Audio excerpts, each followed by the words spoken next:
Welcome back, fellow armchair generals. We're continuing our American Civil War game.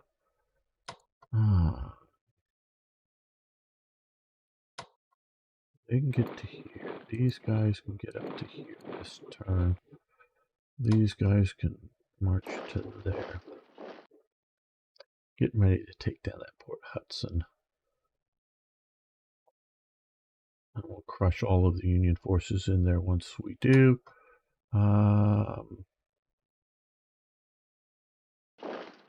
These guys got severely mauled when they bumped into an unspotted force. To 8, but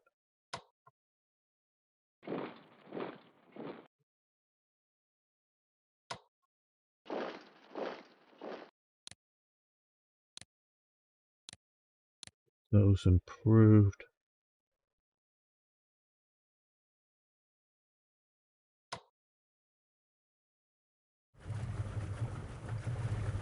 Get you back into the port.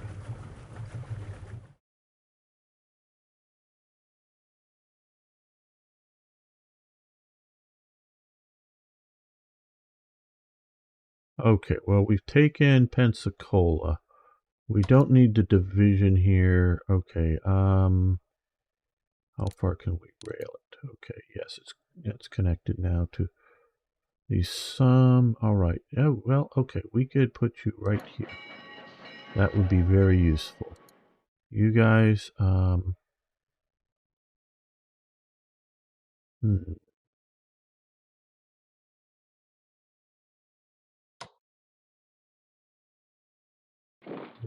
occupy.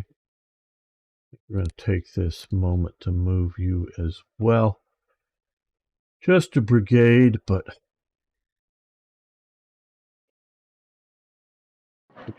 we reinforce it before we really start using you much.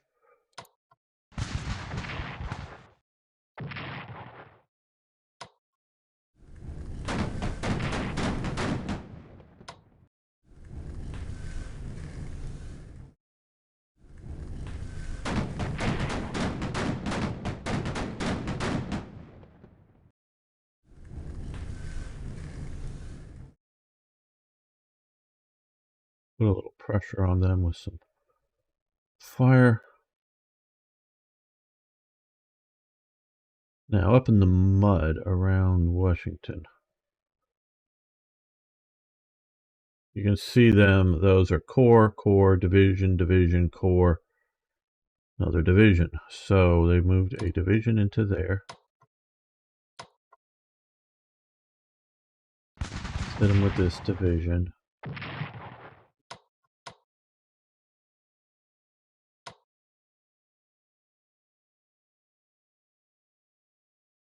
Now I want to move you just to try. Okay, they're not going to be able to attack. They can't attack? Shells, I thought they're like, oh, because we moved them. Oh, that's right. I just wanted, okay, if we didn't move them, we probably could have attacked. They weren't in range well.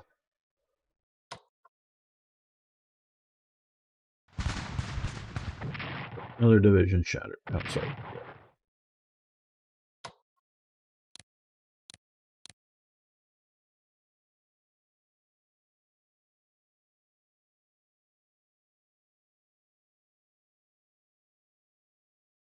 So what I want to do is, I guess, move up and cut off Maryland from the rest of the Union.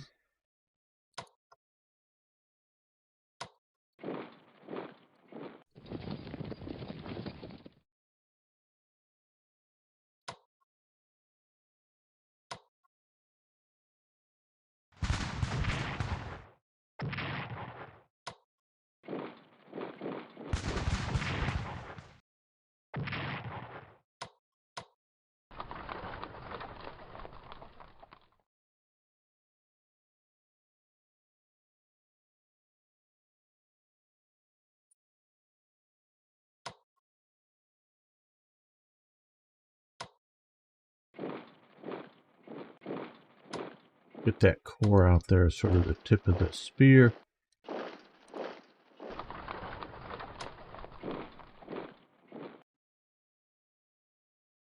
We got these guys here.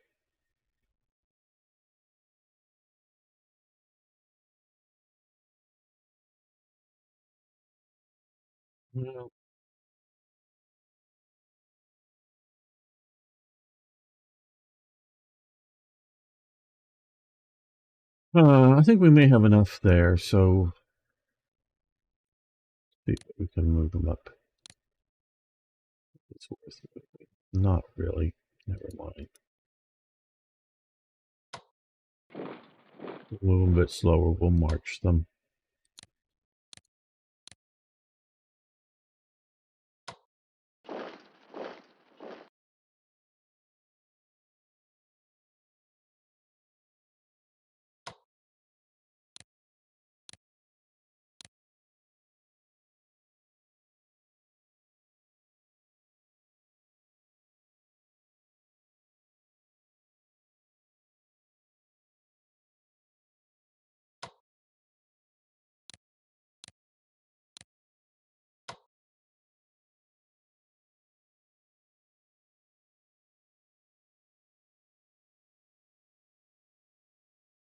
Mm-hmm. Yes, I very much have the urge to push, push, push, push. But I'm trying to resist it to push effectively. Yeah, I think this is... We're going to fall these guys. I don't know. Got that river, got this here. We'll see how we can hold there.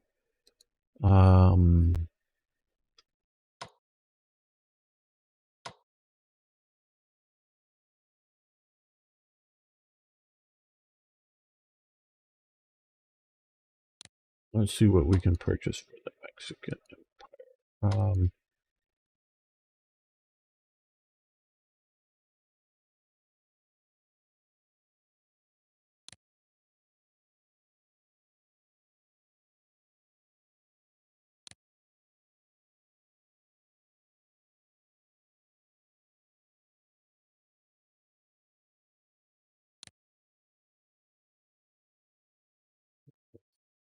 Too much.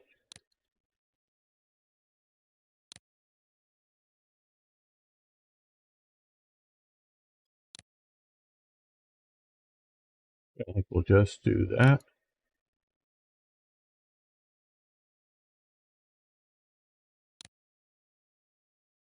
More there.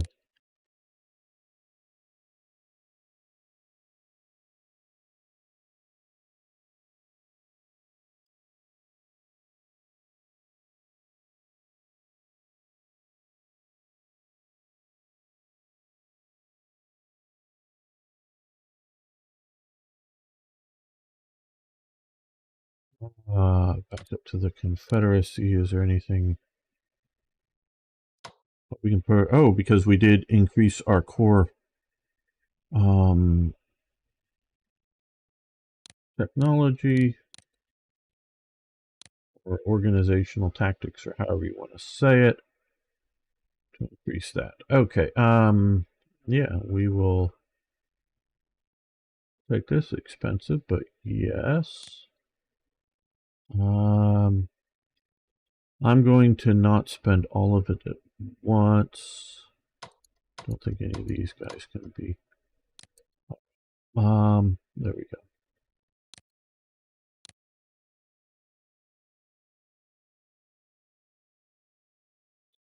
Yes, we know Port Hudson.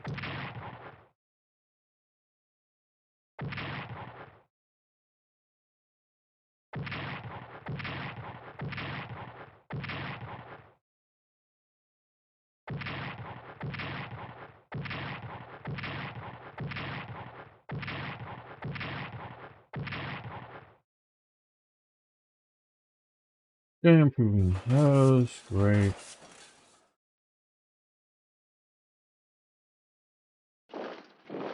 Yeah, we knew you'd be taking those towns back. Cities, whatever. Oh, well, there goes the shattered.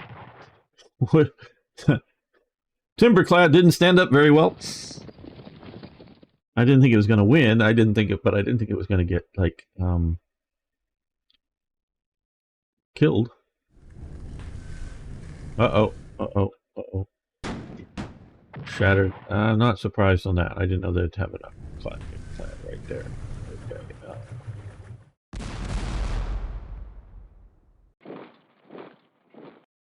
Oh, yeah. Oh, that was not fun for you. Well, not terribly fun for me either, but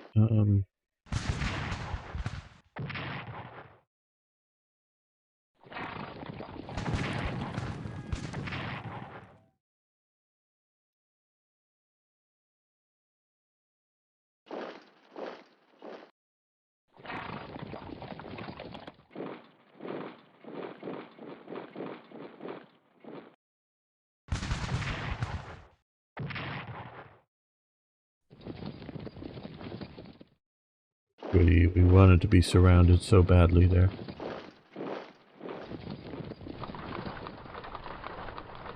This is why we got it. We got to crush down here because we're seeing all these forces coming.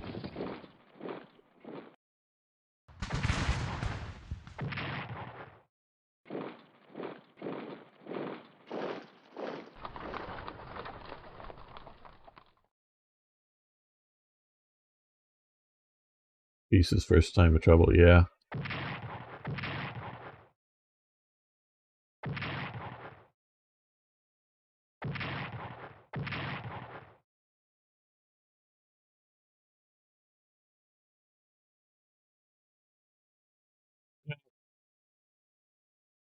Okay, so foreign union is moving.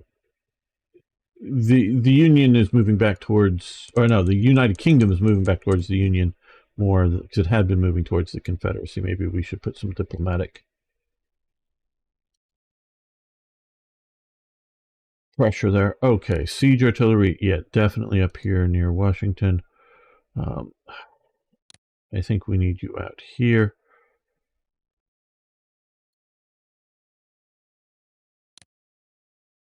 Okay, you're a seagoing ironclad, so let's put you, I guess, here. And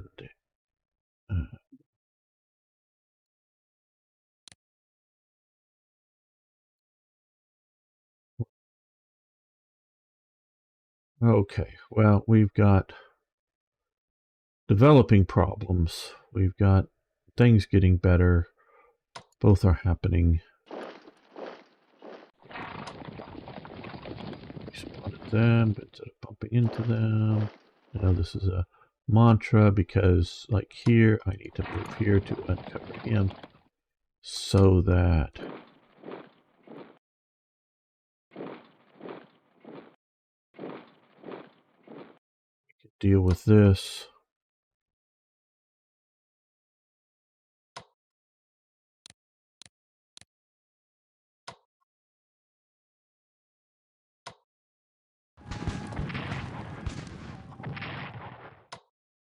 We're going to move you off the front line. We're going to move you up to the front line. And we're going to reinforce you, hopefully, yes, to fully good health there.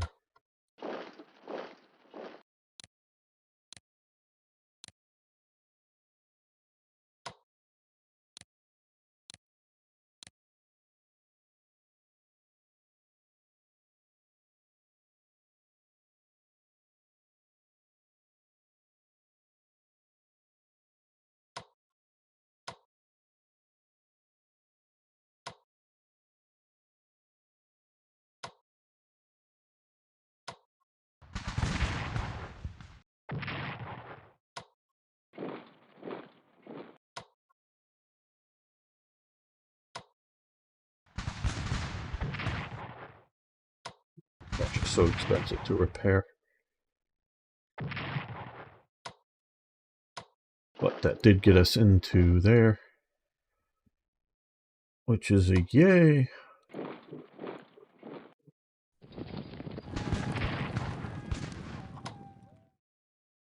Okay, well now we really are getting these guys.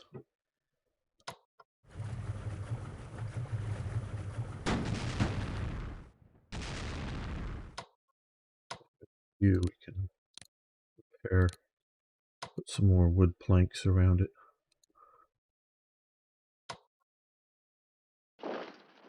Oh, hello, enemy contact. But at least it's one that we can deal with effectively.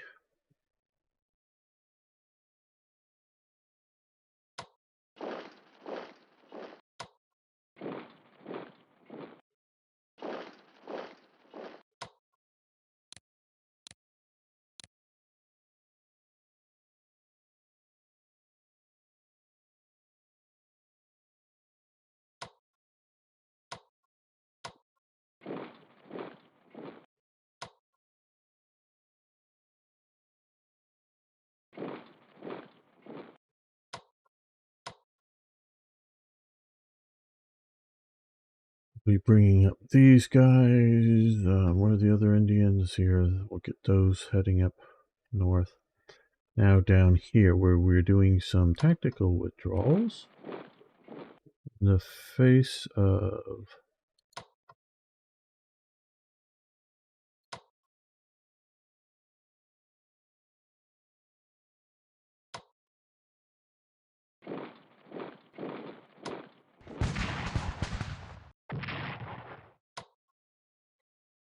larger and larger enemy forces.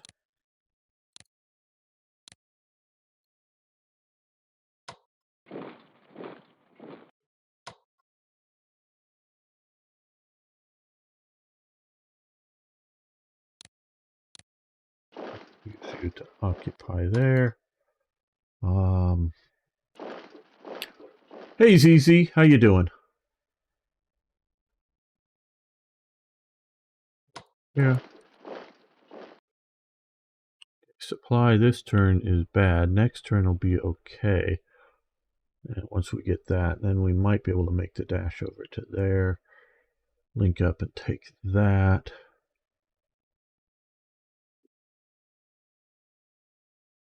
Something interesting or just busy? Your day, that is. Oh.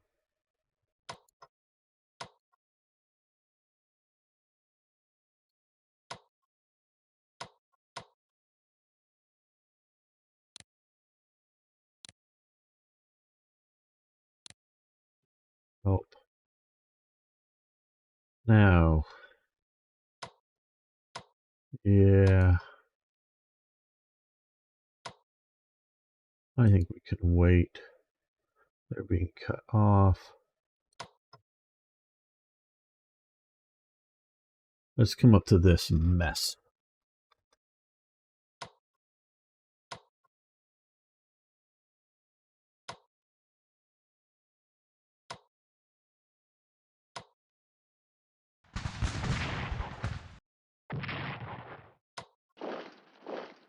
They can't make it because of the damn rain.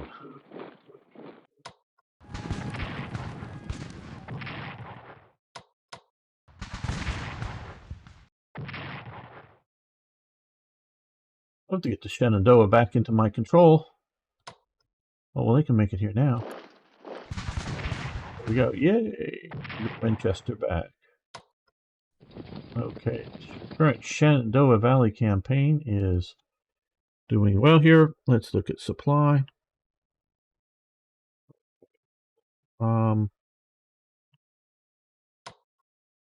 just want to move out there to sort of tease the territory about.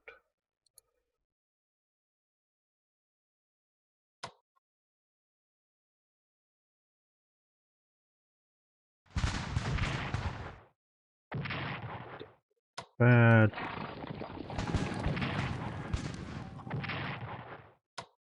That's too well either. Move.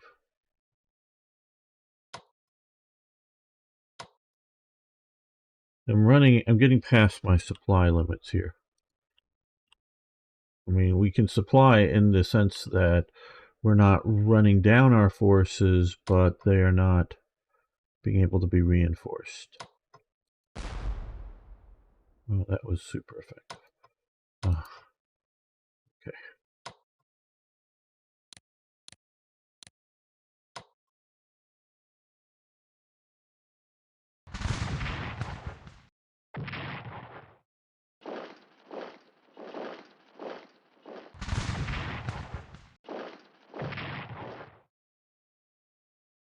we're going to see about doing a retrograde movement here.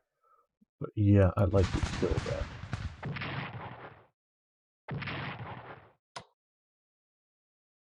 Okay, well, yeah, we can move you up to here. I can follow you back to there.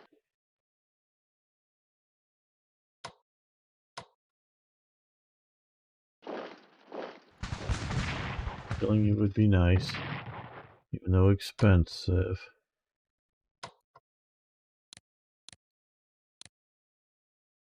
Okay, so we've taken out 2 divisions there. Yeah, the HQs, that would help. You are right. We'll do that a bit. No,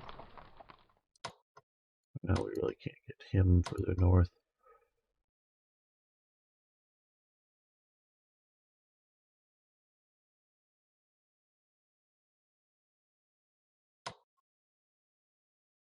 Okay, well, let's kill this. Oh, I keep forgetting what we have and haven't done. I keep, as you notice, moving my forces around here. Now,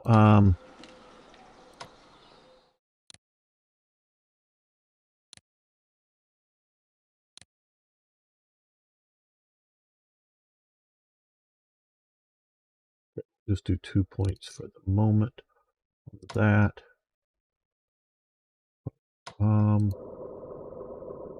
That'll just kill us. We have another Union one there. Damn, there's 2 of them.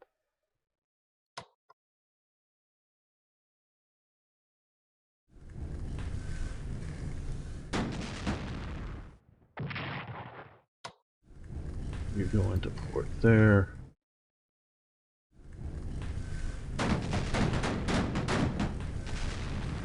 Think that. You think that. There we go. Yeah,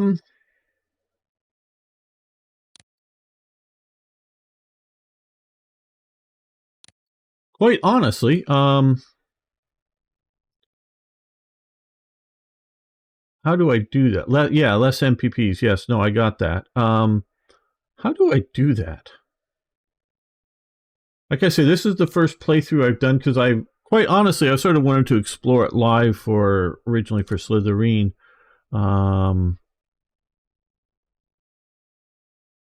Convoy maps. Okay. War maps. Convoy map. Ah, okay. Thank you. Thank you. We're going to go down to 0 for a while. Gotta click it all.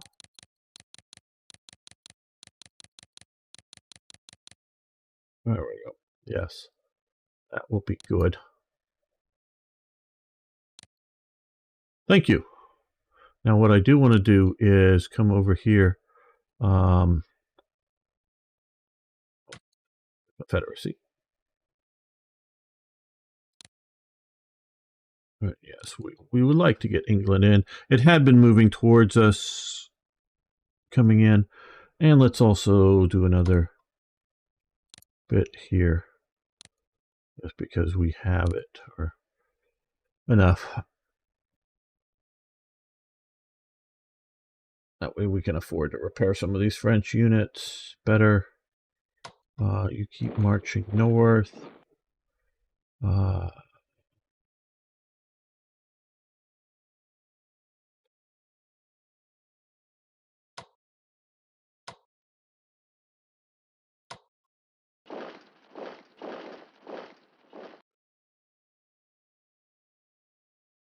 Well, let's get you.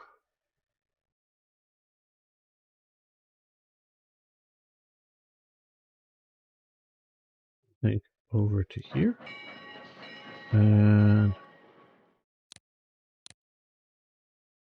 if we can clean up this Huntsville Decatur thing fully and push out here on our flank, that will reduce what we have to defend, and the Union is still mobilizing more and more.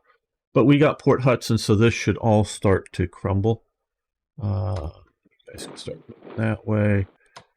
Let's see if we can reinforce you there. Yes, good.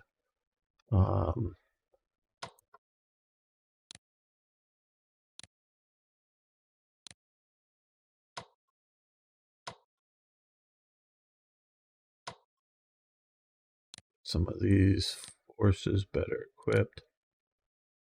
Makes them a bit more valuable, even though they're brigades.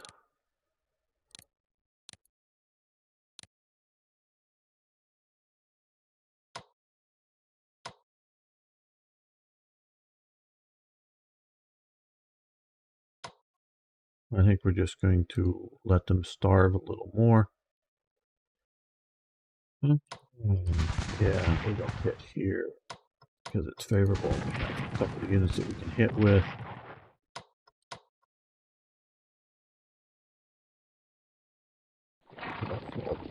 Back. New Orleans Delta. Well, I guess we can now that we got this port. Because we can't bring in naval shipping up into here. I tried, and we had been, and maybe there's somebody in that port. We had been having a lot of Union ironclads around that I didn't move this guy. But yeah, thank you for the prompt. I do want to open that up there. You.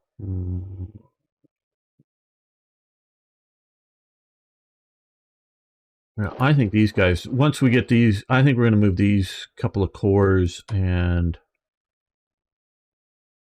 whatnot out to Mexico. I think that would be useful. The French ones, the Confederacy did not declare war on Mexico in this scenario. We could have, but we decided not to. Yeah, with what we got, I think that's a decent holding line. We'll see if they try to come around there.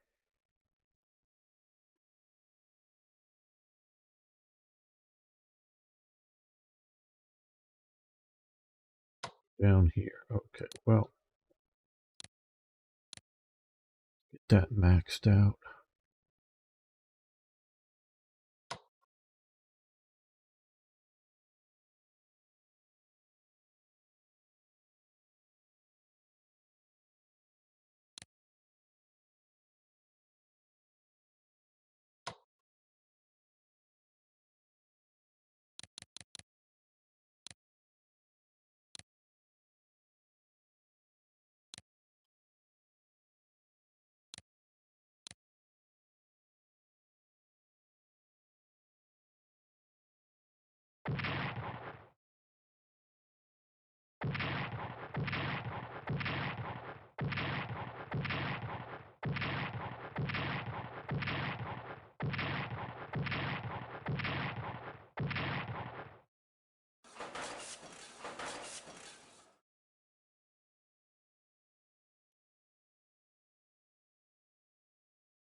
Oh, bringing stuff in by rail. See, that's why I want to get these areas cut off, shut down.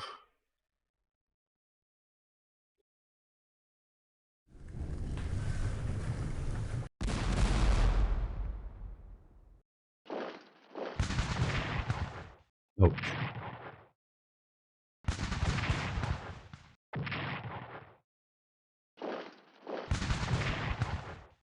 Well, good thing I improved them. And very much ouch.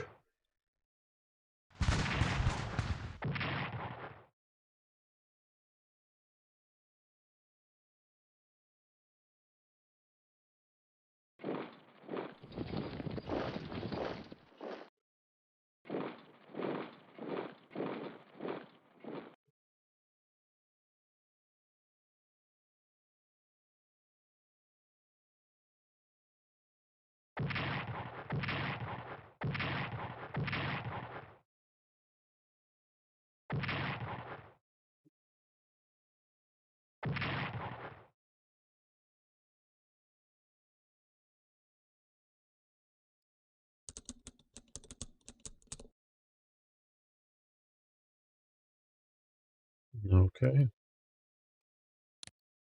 And siege artillery here. Where was that ship that we spotted? It was along the coast. Was it way up here? Where was that ship? I'll do this. Oh, here maybe. Yeah, there. Okay. All right. Well, let's see what we can do here.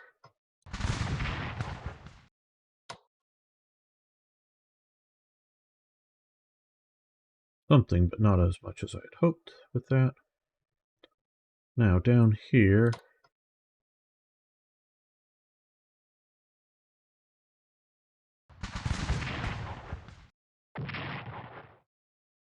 Well, that didn't do us any real good there. But now building up a better French MPP reserve here so that we can either continue to reinforce what we have. Oh, let's look at supply too. Okay. Yeah, it's going to be a bit marching through the jungle, but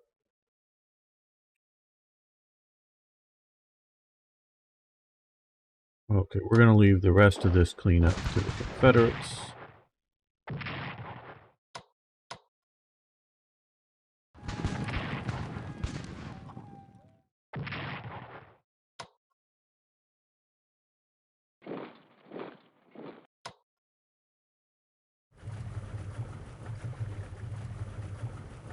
Yep, we've got that. Now open. Need to come down there to embark for Mexico.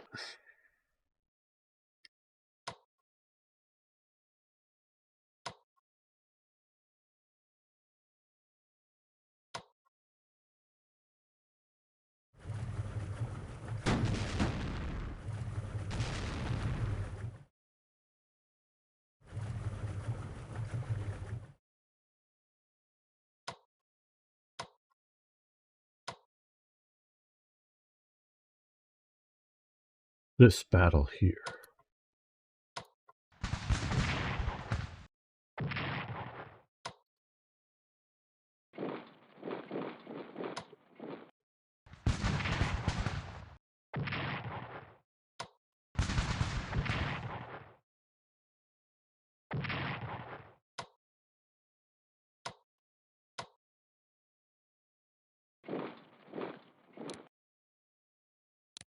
You know, I think we're just gonna... Ooh. No, I think we're gonna reinforce it. Just trying to figure the best way out to save this.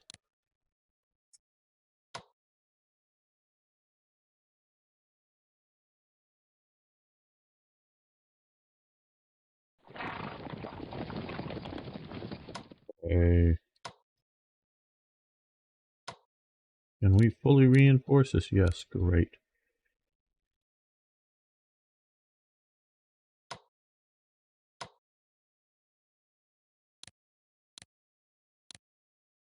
Now, down here, hello, how are you doing? You're not going to like this.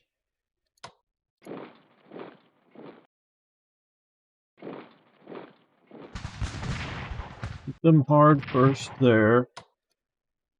3, 3, 3, 2.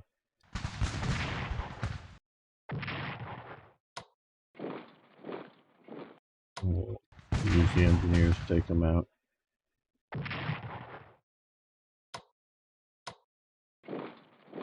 Right, well that secures that flank there.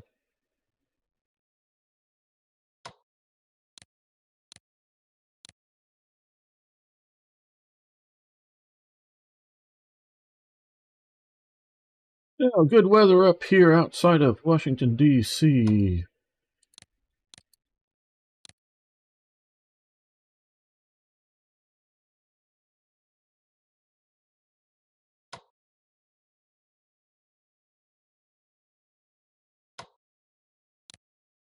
They need to reinforce after the Shenandoah campaign has, at least this part of it has been concluded.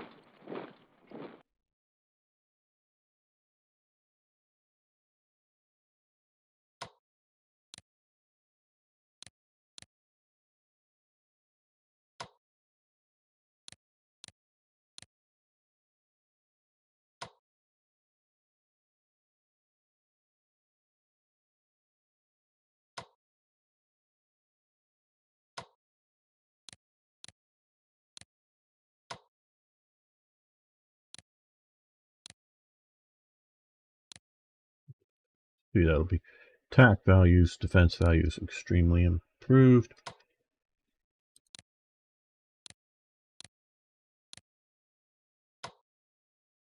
Here, though, I think we just want to make it strong enough.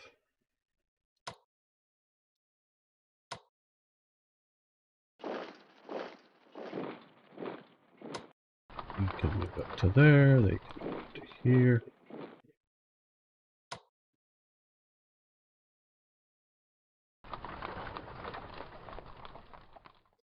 Well, now that we have some more French MPP, let's get you back into shape.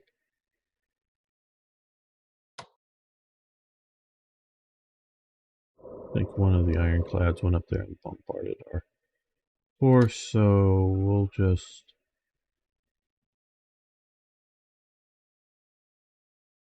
there, you guys can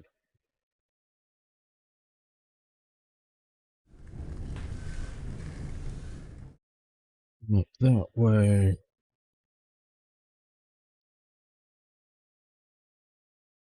We spotted them off there, so what would a good captain see about sailing out there to see if we can get them? Well, we'll wait if they come around.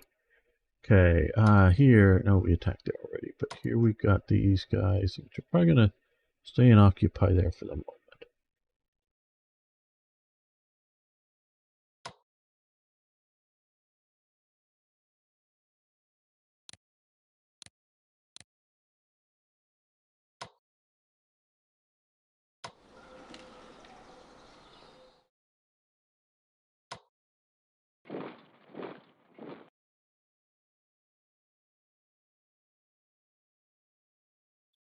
These guys can move now, so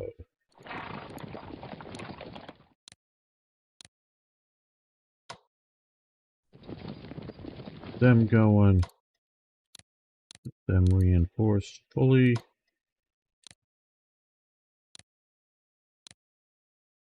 I like how it goes from looking smart and spiffy to looking ragged when you upgrade them. I know the Confederates sort of, as the war goes on, gets a bit downgraded in uniform, but it's just interesting.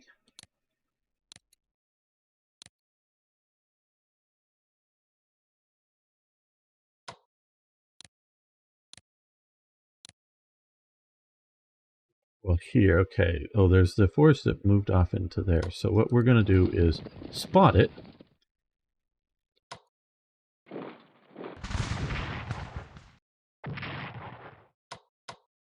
And hopefully kill it. Okay, another Union force down.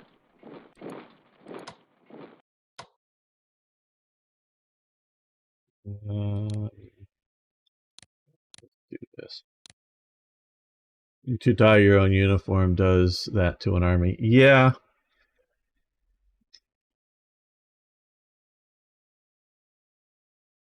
Yeah, I know a bit about Lieutenant Luigi. I know a bit about the Confederacy.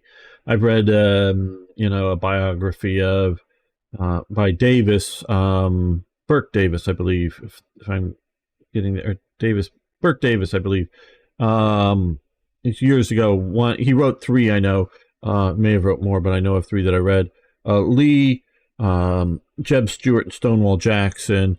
I've read parts of Shelby Foote's, I have his 3 volume Shelby Foote's 3 volume collection of his work on the Civil War. Read parts of it, haven't read all of it. Watched Ken Burns's documentary based off of that work, and a bunch of other books too over the years.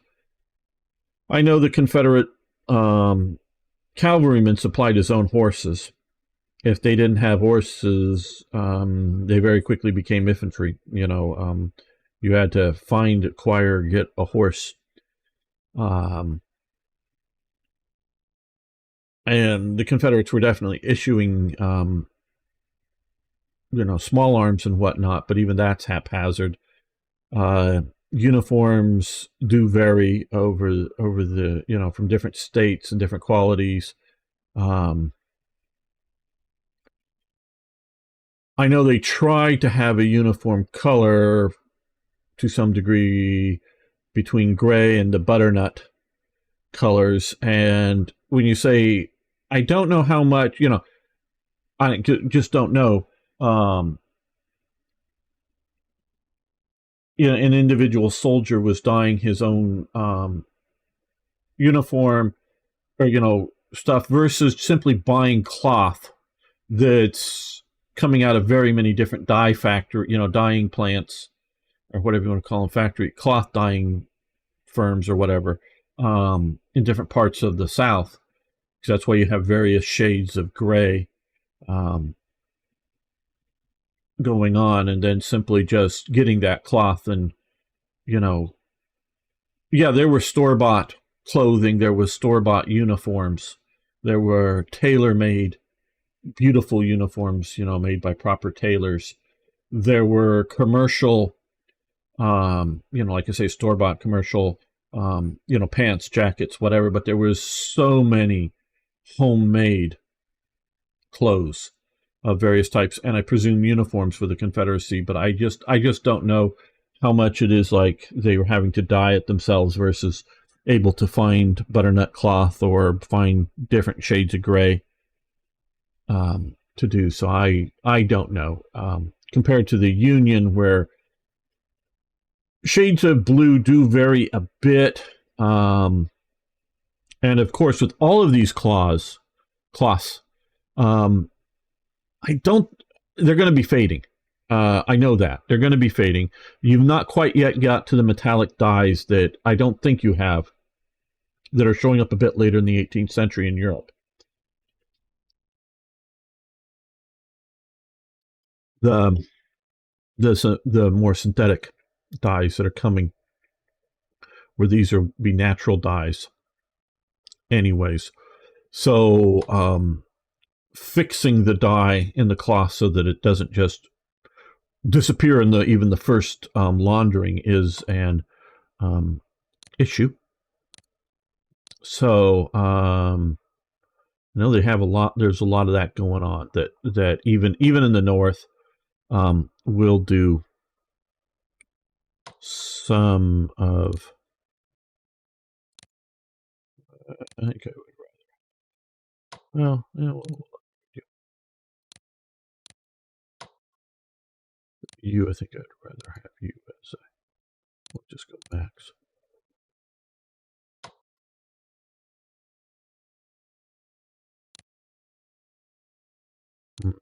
Now,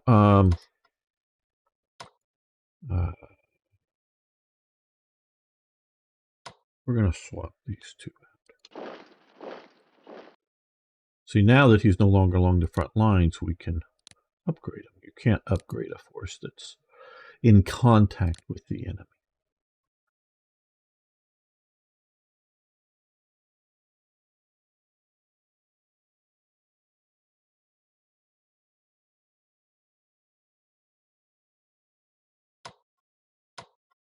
I mean, everything to a point is in short supply in the Confederacy. I want to say that is a sort of a blanket statement. They were not an industrial powerhouse.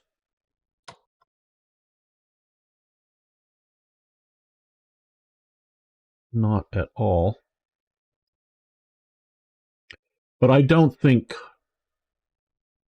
cloth was that big of an issue. You know, it's more weapons and munitions are the real issue. Okay, let's look down here. We're going to build some more French forces, I think. But do that. Hopefully they'll be in a little better position to get reinforced.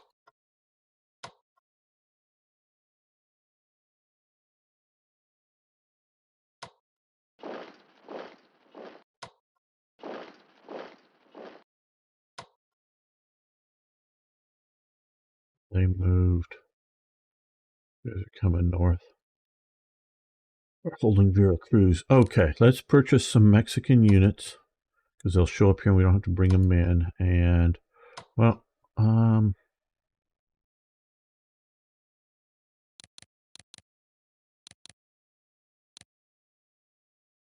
okay, so we can get one new brigade fully upgraded. Hopefully that'll be better than a lot of these, hopefully unupgraded Mexican Republican units.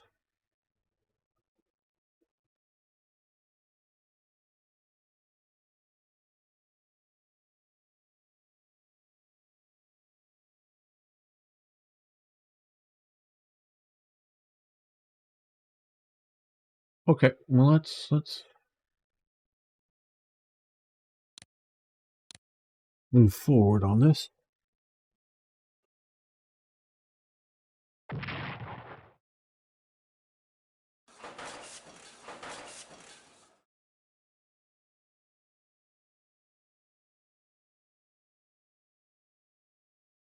A Spanish mobilization reached 60%. Once it gets to 100%, my understanding is they will enter the war on the Confederate side.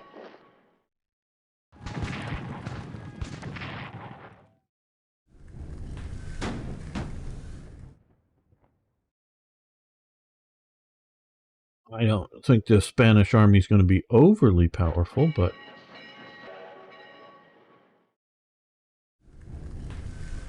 it will allow something of a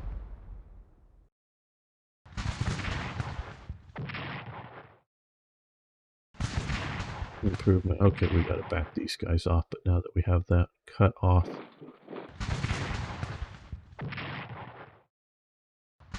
those are more effective than I was thinking they would be. It's more like it's going to be like that. When defending in a decent position, but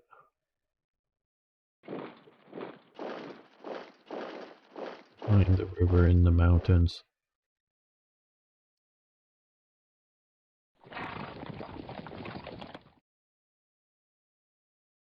Union diplomats arrive in Madrid and reduce Spanish support for the South. Okay. We may need to spend even more MPP on trying to get them in.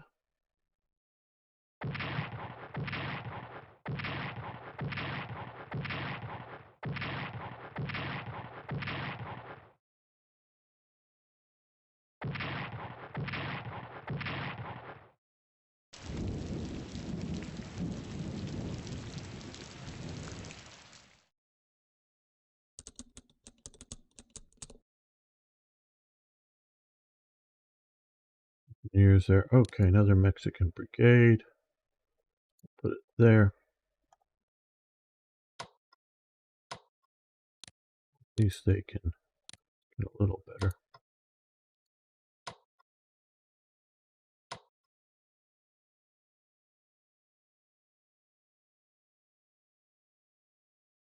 Now, here. Let's put you on transports and send you that way.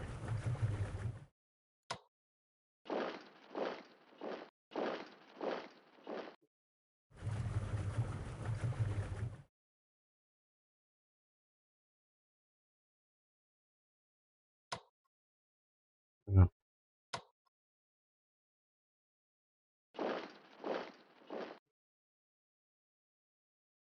Let's reduce their... Oh, that's Grant. We're taking down Grant, are we?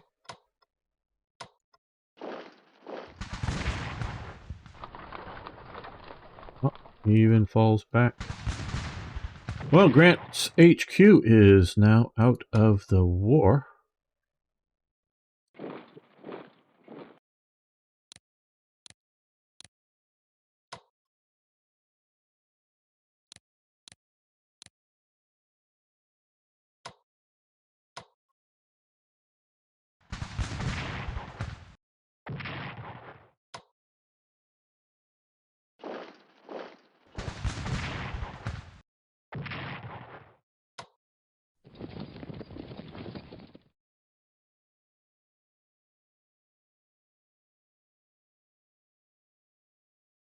So you guys fall back. You guys fall back.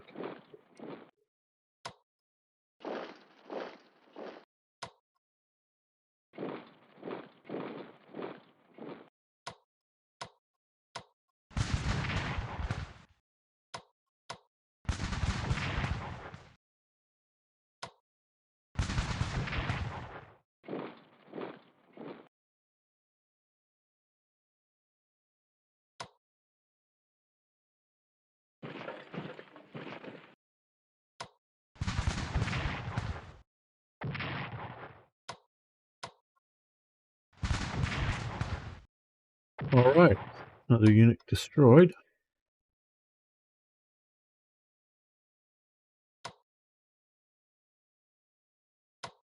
These guys need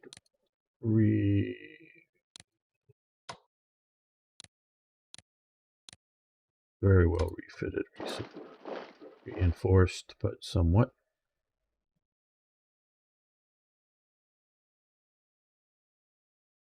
More like surrendered unconditionally, Grant. Yeah.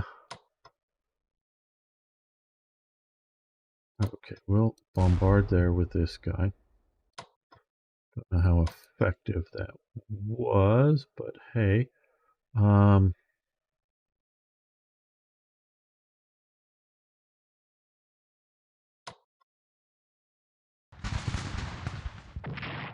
They shattered. They got hurt. Well, not as bad as I thought they would. They're going to fall back to here. These guys are going to come up to here.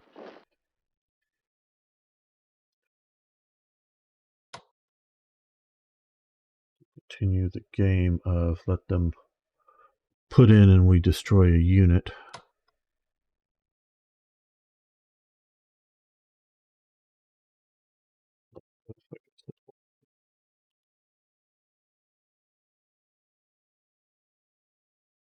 So we can move to the north to there. First thing to, of course, we want to see what's up there.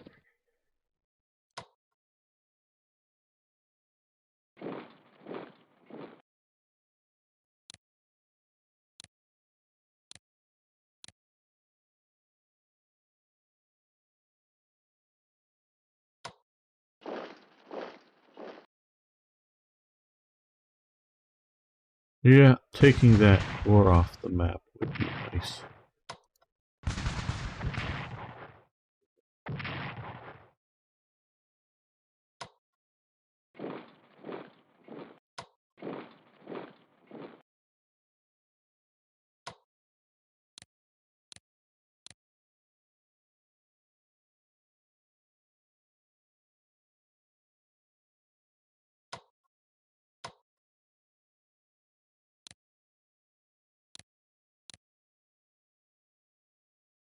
We've got this Union ironclad there. We've got our freshly refitted French seagoing ironclad. We'll pull him back there. All right. Well, that's getting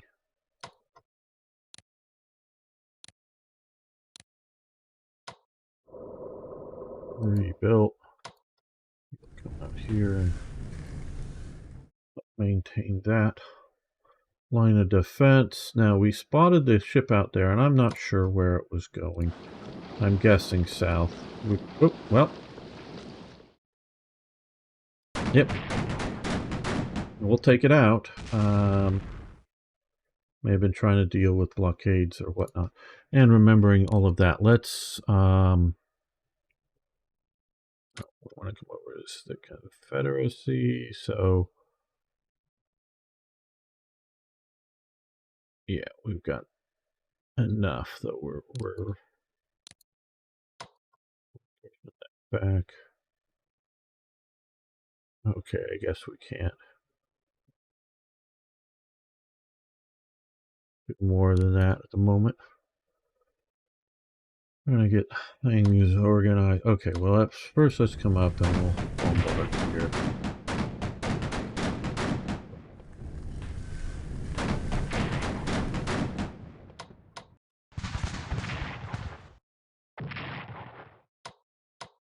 I think we should have been sending these guys around earlier, but well, live and learn, get better at things.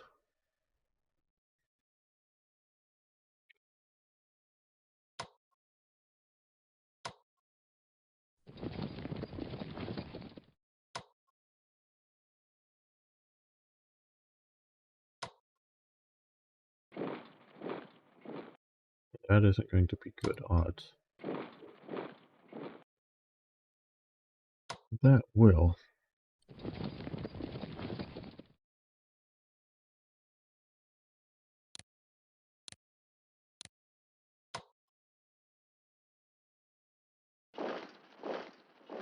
Make them attack us if they want to.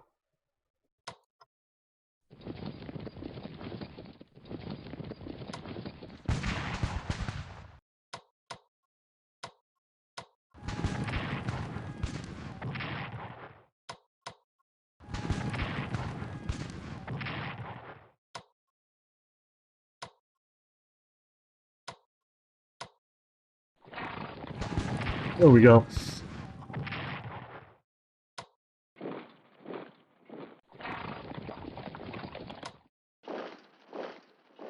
There we go. That works.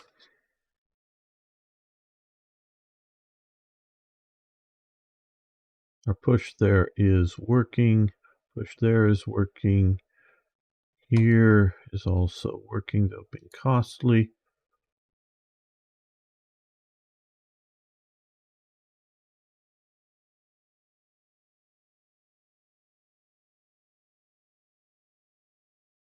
I know there's somebody in there.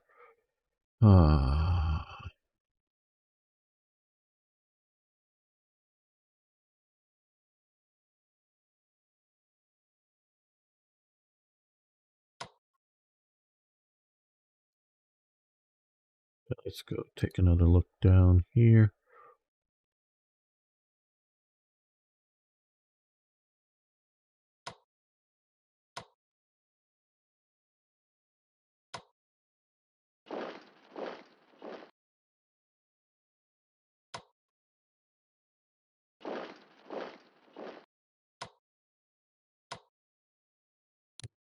And let's do that.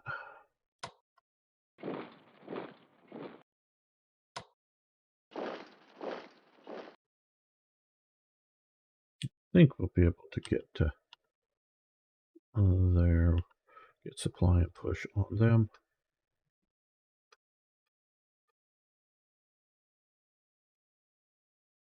Right. Well,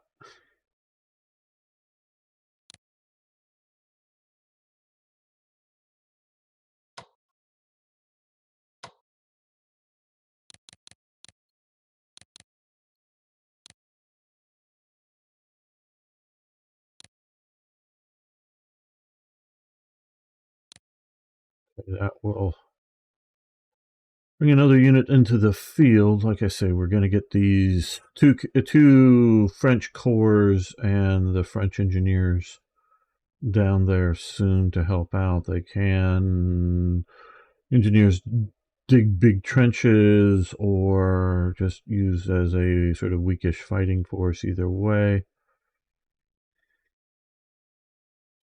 I know I'm being cautious here. I know there's forces in here, I'm just sure of it. Well, okay. Yeah, let's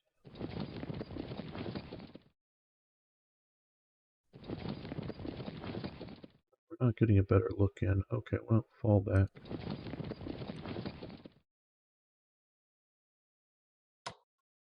Moving you up. You up.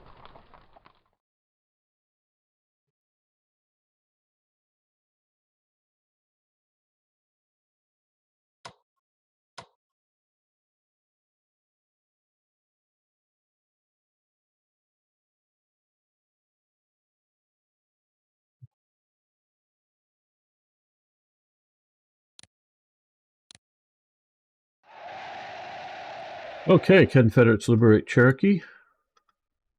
Very good. We're now getting into New Orleans.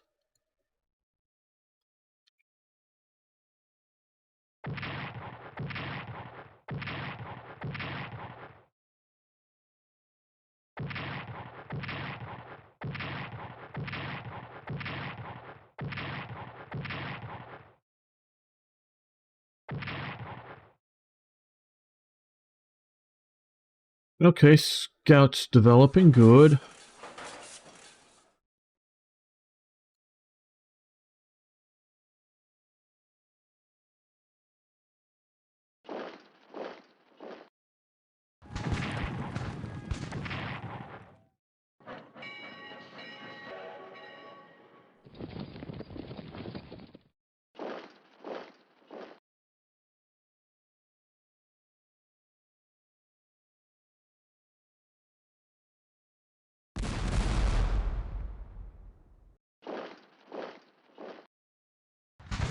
But we had them there, though they were fairly weak to deal with a four.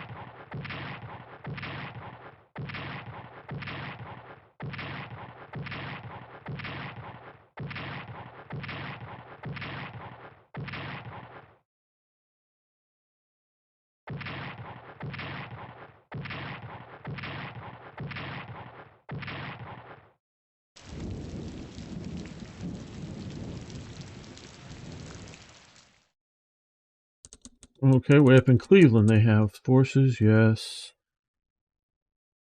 All right. Well, let's not forget these guys. Keep it moving. We want to come towards Veracruz here, so there, I guess.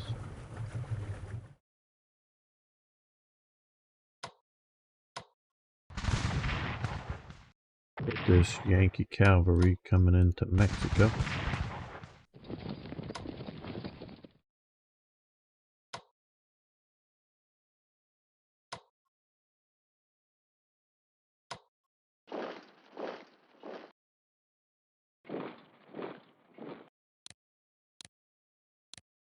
There we go. Get those guys properly reinforced. Now, down here, let's see. Can we? Yes, we can get them onto transports, get them moving. Try and get those guys coming down.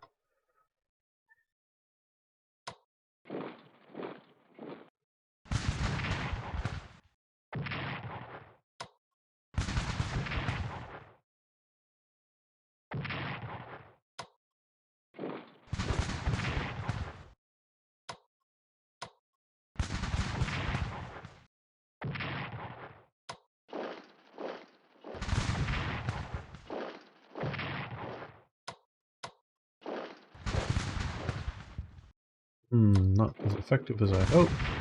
But there we go. Now they're just down to their siege artillery. I think we can see about moving you up that direction. Now over here, okay, reinforce to the max. You guys reinforce to the max. Okay, they could make it to there, so these guys can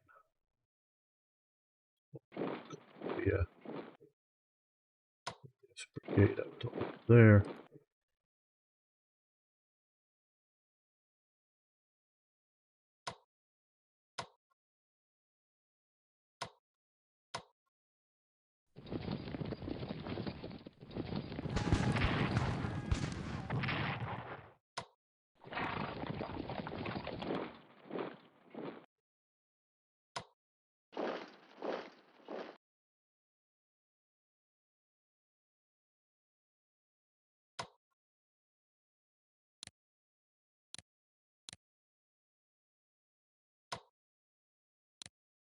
Get those reinforced.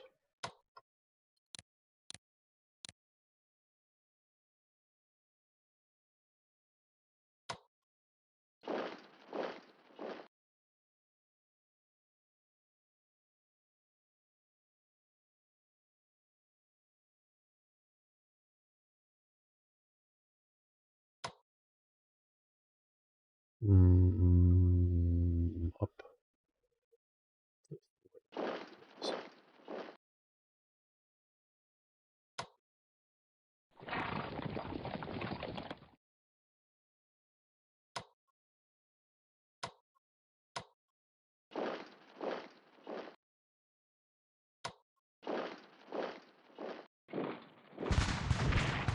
There we go.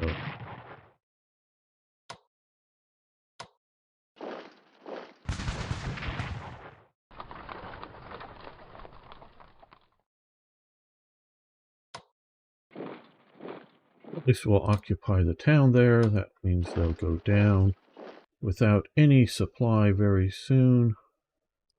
You guys keep marching down this way.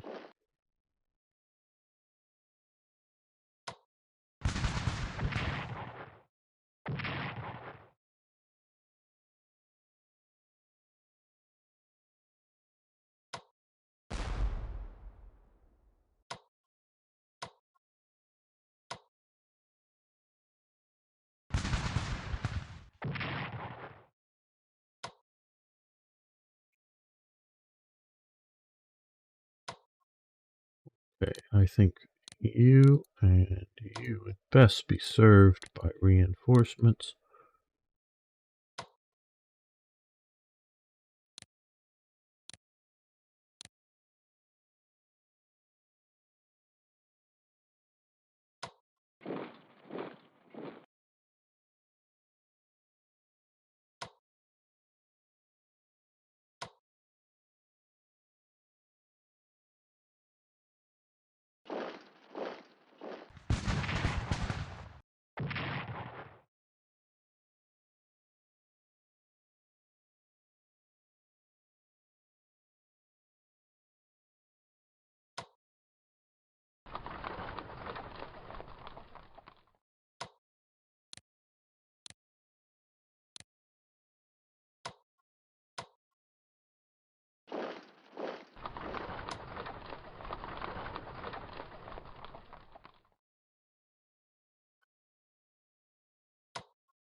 Keep the Hunley in good shape.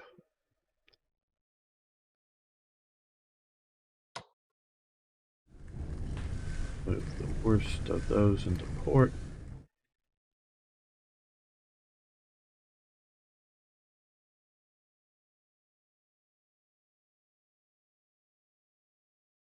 Now, on the diplomatic front, again, we've lost some headway. I guess we can't do any more pushing on them.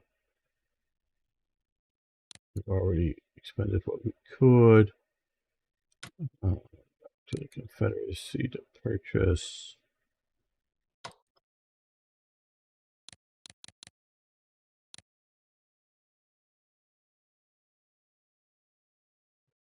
Let's do that.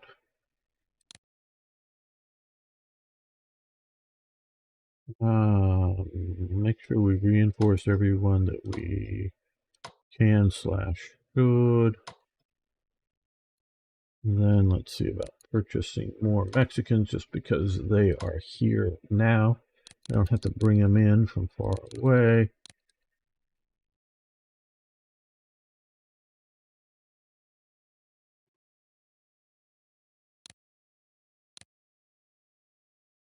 There we go. That's some of an improvement. Okay. There we go. We spot, and see, it's just this one guy here that's, you know, a regiment that I want to move these brigades, and then that will sort of secure here. And we can see about maybe rounding up some more territory there. These guys, we can afford this now. Let's max that out. We'll also see about going after him there. Out here in Texas.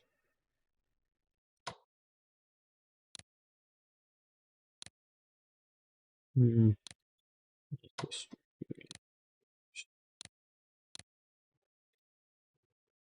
supply link up there. Yay!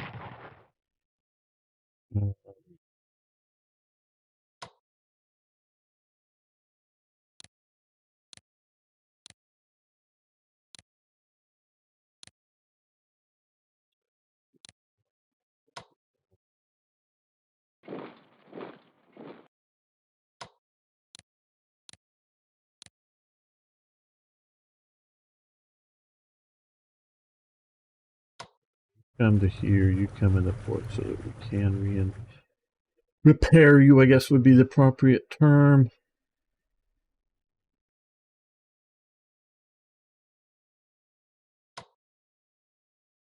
You back on to sort of blockade duty there.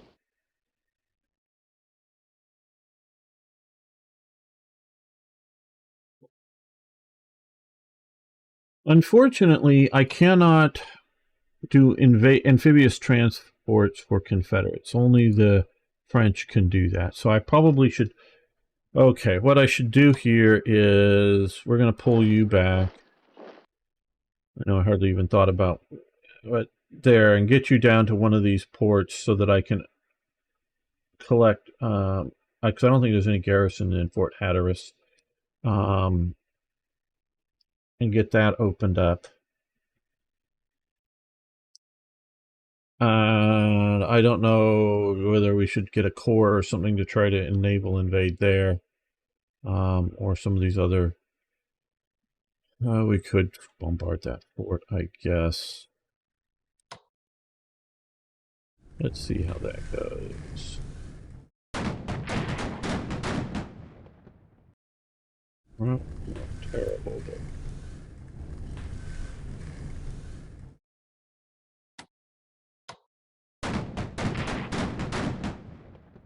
what I was hoping for either.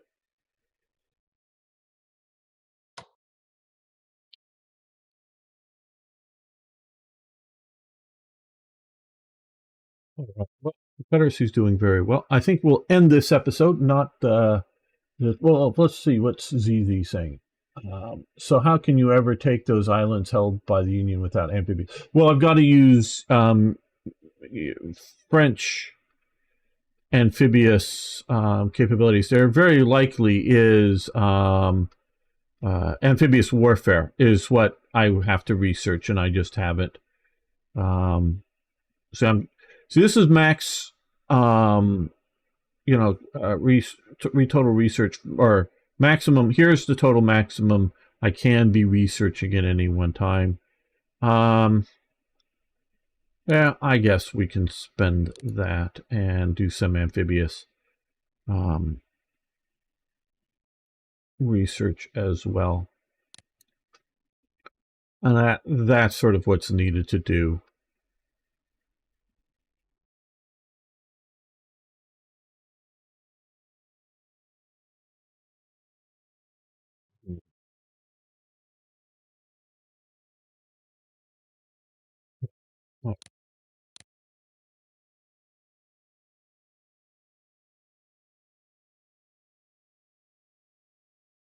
Just have the front, yeah.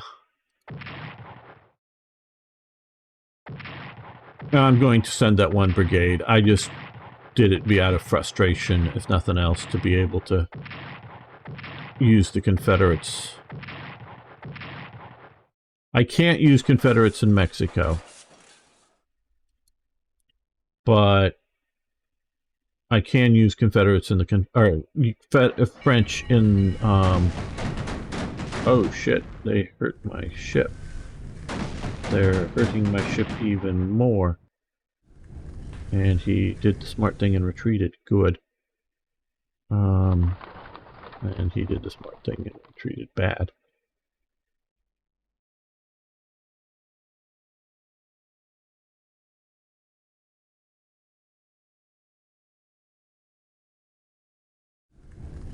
Well, they're probably better at it than I am.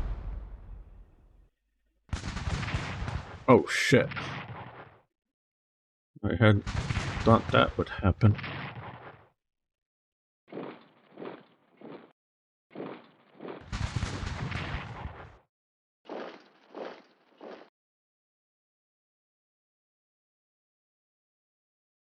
Hoping with the lake there, the rivers, the mountains, lack of supply, I'm hoping they won't be able to turn my flank. Because I don't think they can come out over to the flank of all of that. Artillery surrenders, good. That'll free up a lot of...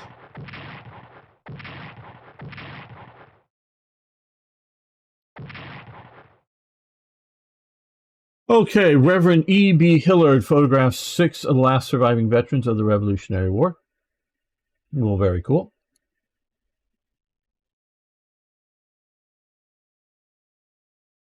Yeah, Johnson's division was destroyed. All right.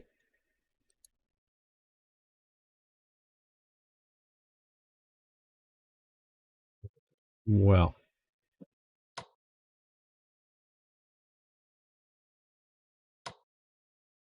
these guys will get out of the port so that these guys can get into the port.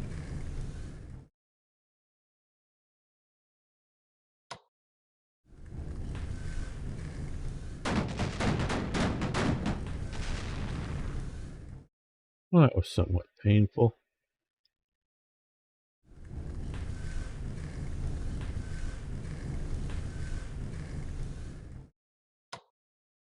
We're going to repair these a bit more.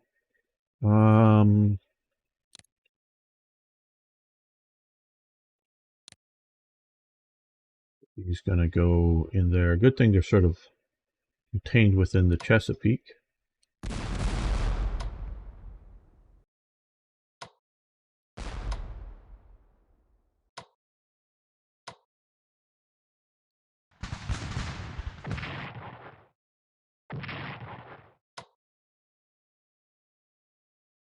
All right, well, that core is a problem.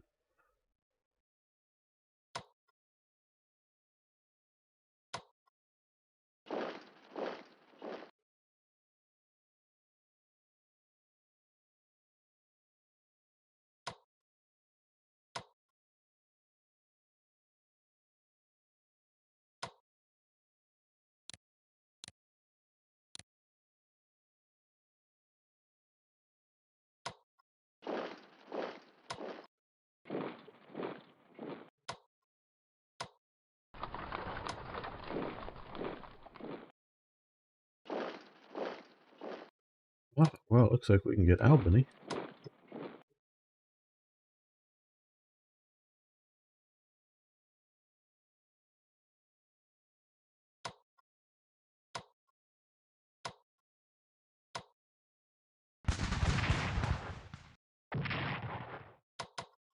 Costly, but we've taken out a core and secured another town in the flank there.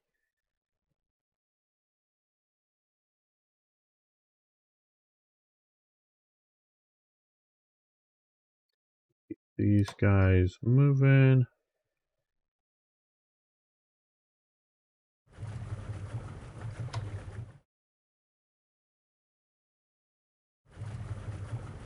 Relief is coming. Relief is coming.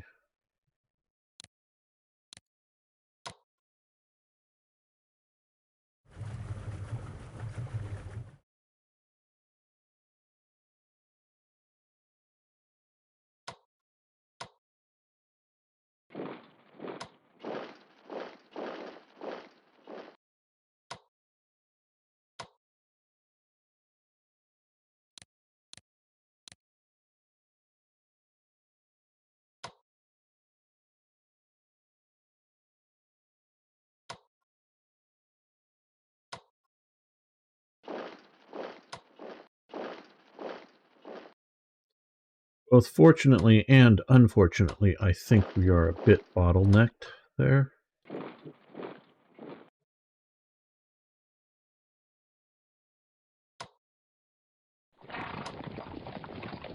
Supply do down here for us reasonably well.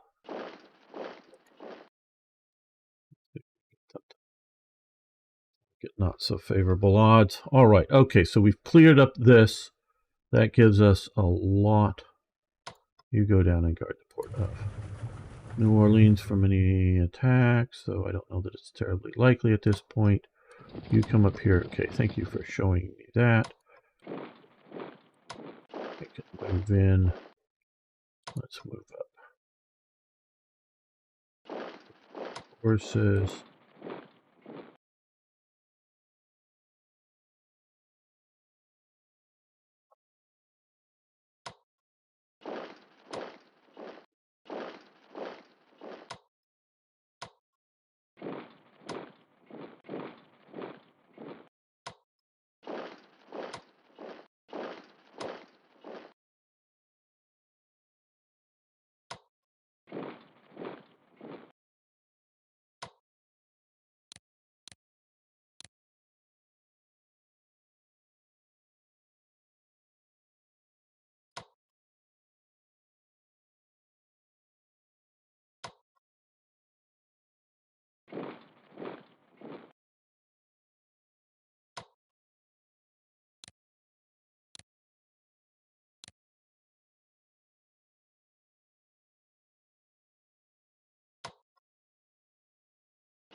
Let's cancel. Let's.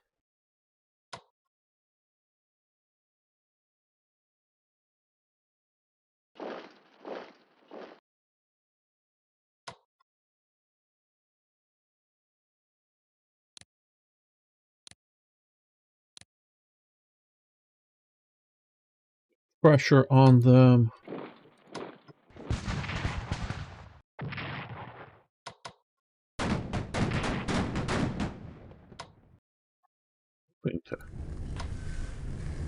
Bring down the port. It's not doing it. Okay, well.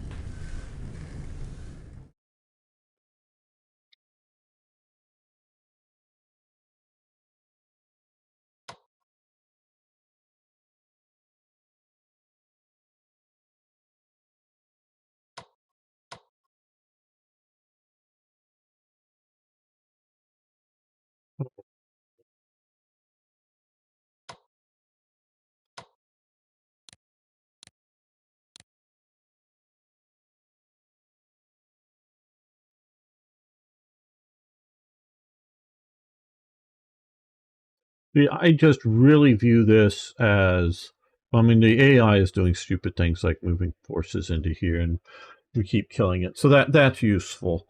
I've seen this behavior before with strategic command AI.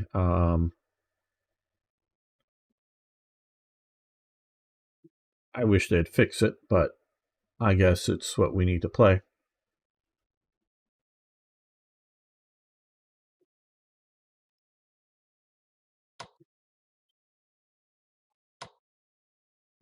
Uh, could I bash my way into here?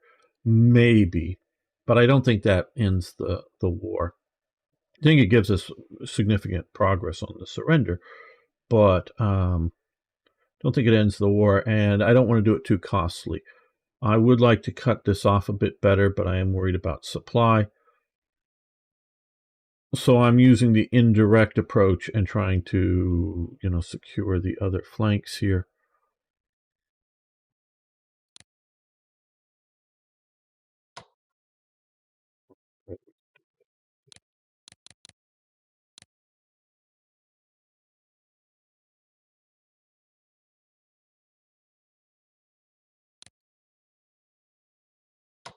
That replacement.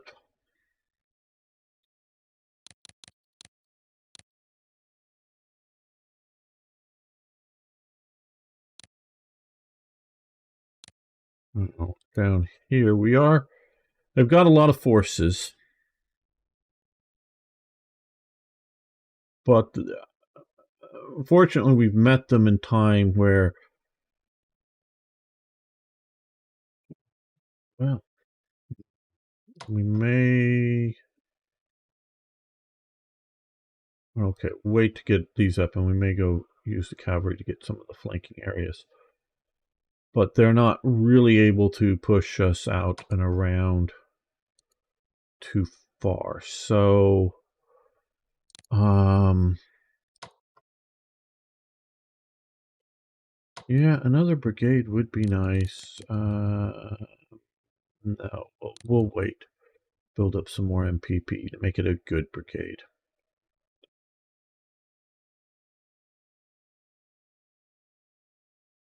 Yeah, I think yes, but I've seen the idea of the rinse and repeat, meaning constantly moving in a force that's just going to be killed. I've seen that in other non-capital, maybe an objective hex kind of thing outside of it, but because the opposite is also true for me. Because particularly if I were to move a division into here, um, with two corps to be able to attack it, and then to be able to potentially have another corps or two more corps or whatever to swap it out. So even if I was moving corps in here, it would be a rinse and repeat and kill. The reason this isn't, I mean, I could take it out. Well, he's attacked this turn, but I could take this out, but it'll be super costly because they're entrenched. And then if I move into that position, then I'm expecting to have the same thing happen to me. So I'm trying to, and we can look here. Maybe I'm overly cautious. This is what the next turn would be. So yeah, I can move up to here or here or wherever and still have supplies in the sense that I'm not, um, troops aren't starving, but I can't reinforce. Okay, we can reinforce him here. So, if I go too much further, supply levels go down, reinforcements won't happen. And so it really becomes very, very attritional for the front line. No, we're saving. Cancel. We're saving for the French there. We want to continue to move you down to a port. Let's move you up to here. And see here, this is another sort of problem, if you will. I guess I can move you to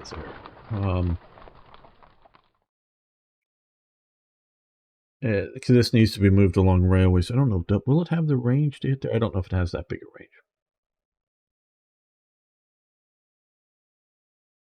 Yeah, the Mexican HQ is sitting back here to hold Mexico City. It's basically doing garrison duty. And the French HQ is holding Puebla. I don't know if that's the best idea, whether I should put some other forces. I don't want to have a partisan breakout or whatever. Worried about that. So maybe I should move them up. But I want to have some forces in those two cities. Something. So I didn't know whether, what was best to, and since the Mexican forces were not going to be used on the offensive, I figured they could occupy as well as anything else. Okay, now here, see again, we're starting to push beyond some of our, we're mildly reinforcing, which is nice.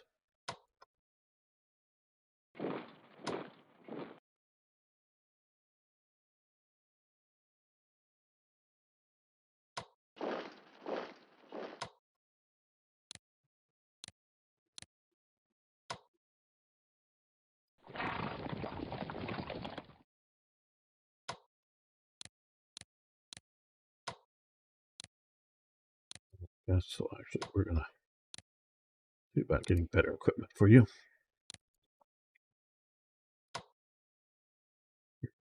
there. You're going to hold Fort Gibson. You're going to repair.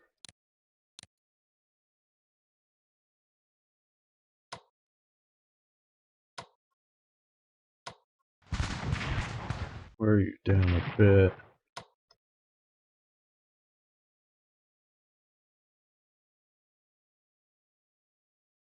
Well, I think it's a great achievement just to get control of the Mississippi down here and be pushing up. Which if we are able to hold out here, which it looks like we are, we'll be in good shape. Well, yeah, Union fighting, loss of Hagerstown. That's up over there. Yes.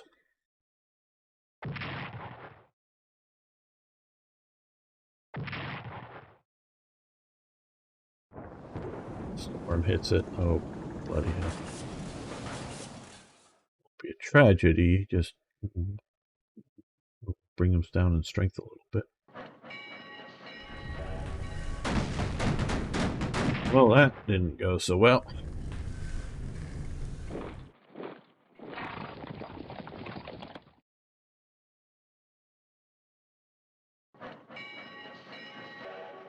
See, they're using the railways to bring in even more stuff. Oh, they're trying to break out?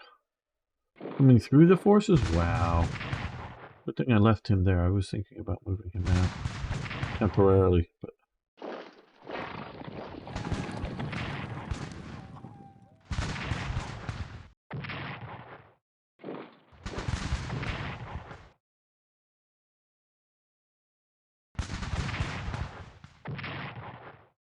hurt them. Hurt them worse, but hurt them.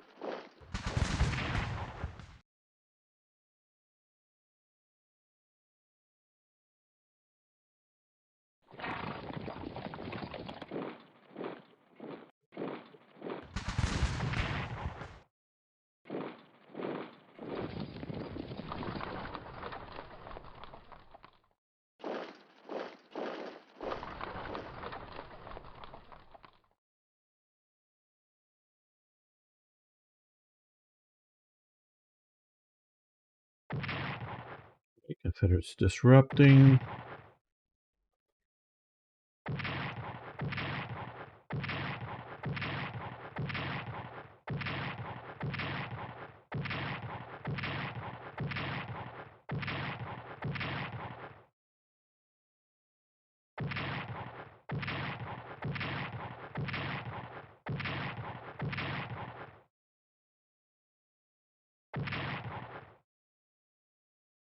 Okay, Qing armies retake Nanjing, capital of the Taiping Rebellion. Is that Chinese Gordon doing that? Okay, corps out there. Okay, Confederate corps.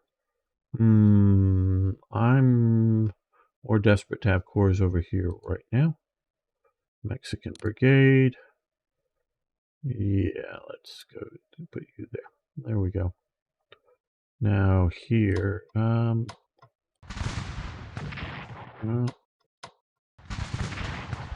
that worked out a little better. Good. Now here, 0, 0. Let's attack that force. Just wounded it more. Let's attack there. Wounded that more. That isn't working out as well as I hoped. Now here, what I want to do is we're going to swap you out and reinforce you as much as we can. Okay, they could get to there. So, we're going to take that attack. We're going to attack there. You're going to come down this way. You're going to move into there and just defend.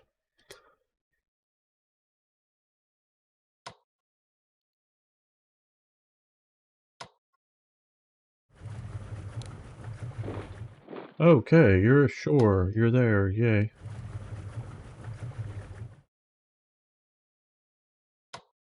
The Confederate one. Here you are.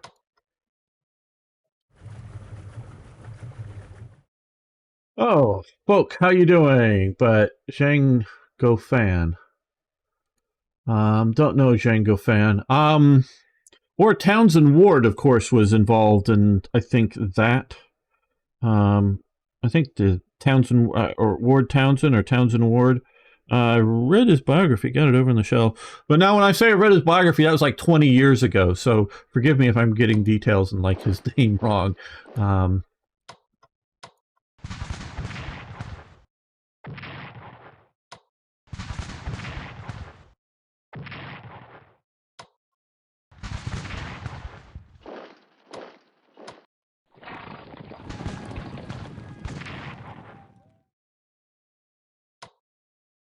the ever victorious army.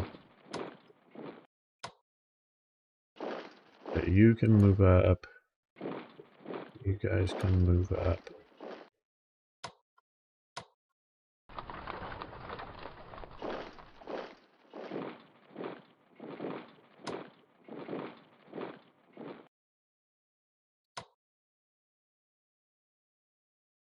Down here now.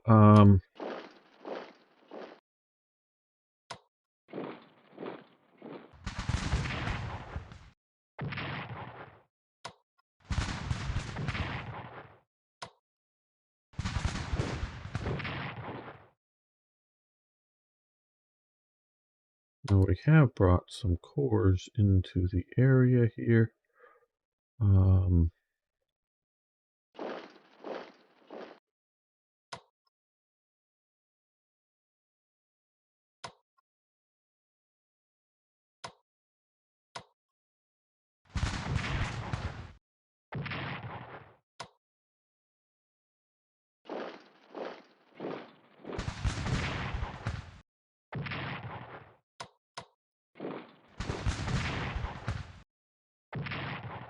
Okay, Crossville, Tennessee will now be liberated.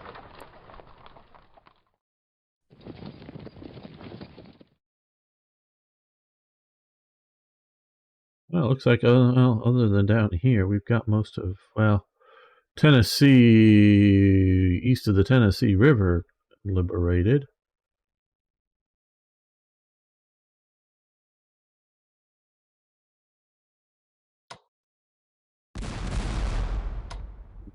Let's see what that range. Okay, I guess I do.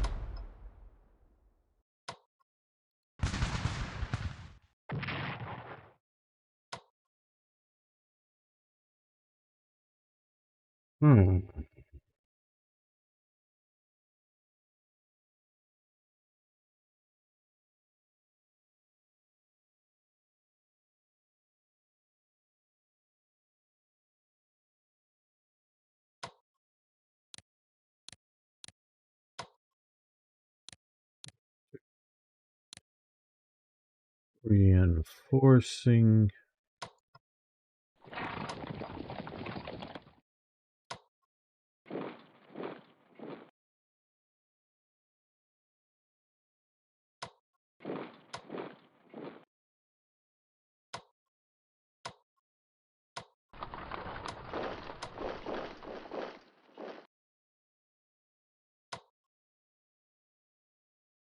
Let's see, we can get you to the railroad here and move you down quicker that way.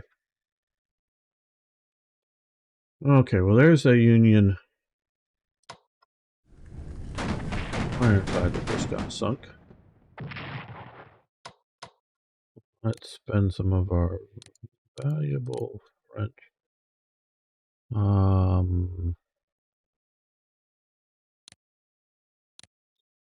PP, but it's keeping our French Navy alive and well.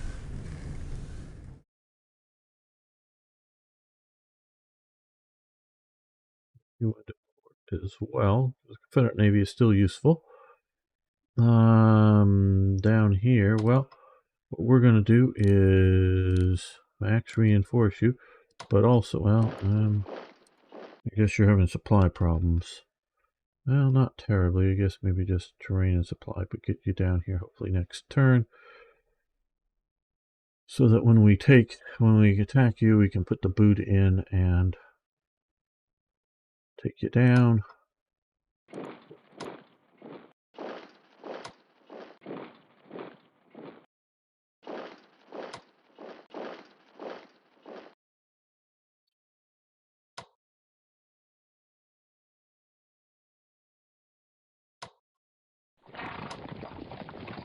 That's just what I wanted to see.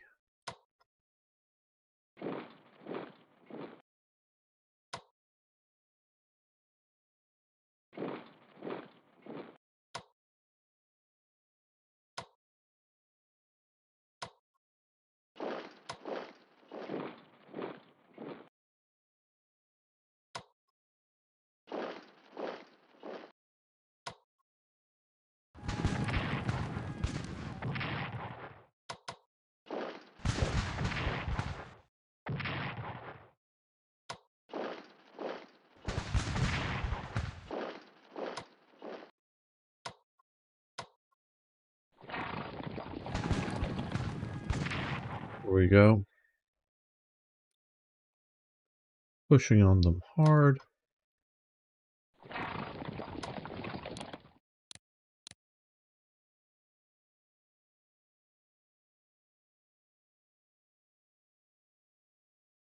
I've been hearing train sounds over here, so I'm pretty sure they've been moving in some more forces, but I'm not absolutely sure. Maybe they were withdrawing them.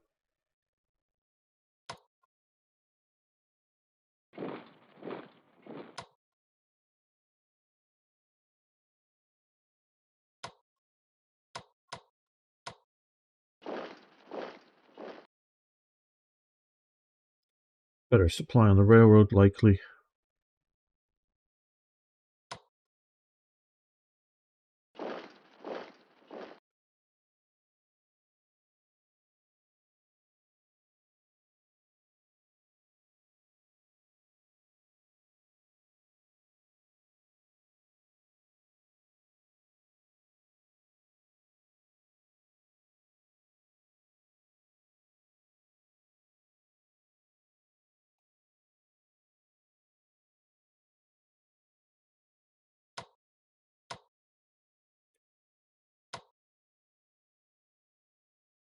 I think sitting there is probably the best thing to do at the moment. Get some of those French corps in that we can maybe resume the offensive in Mexico. And now for purchasing here.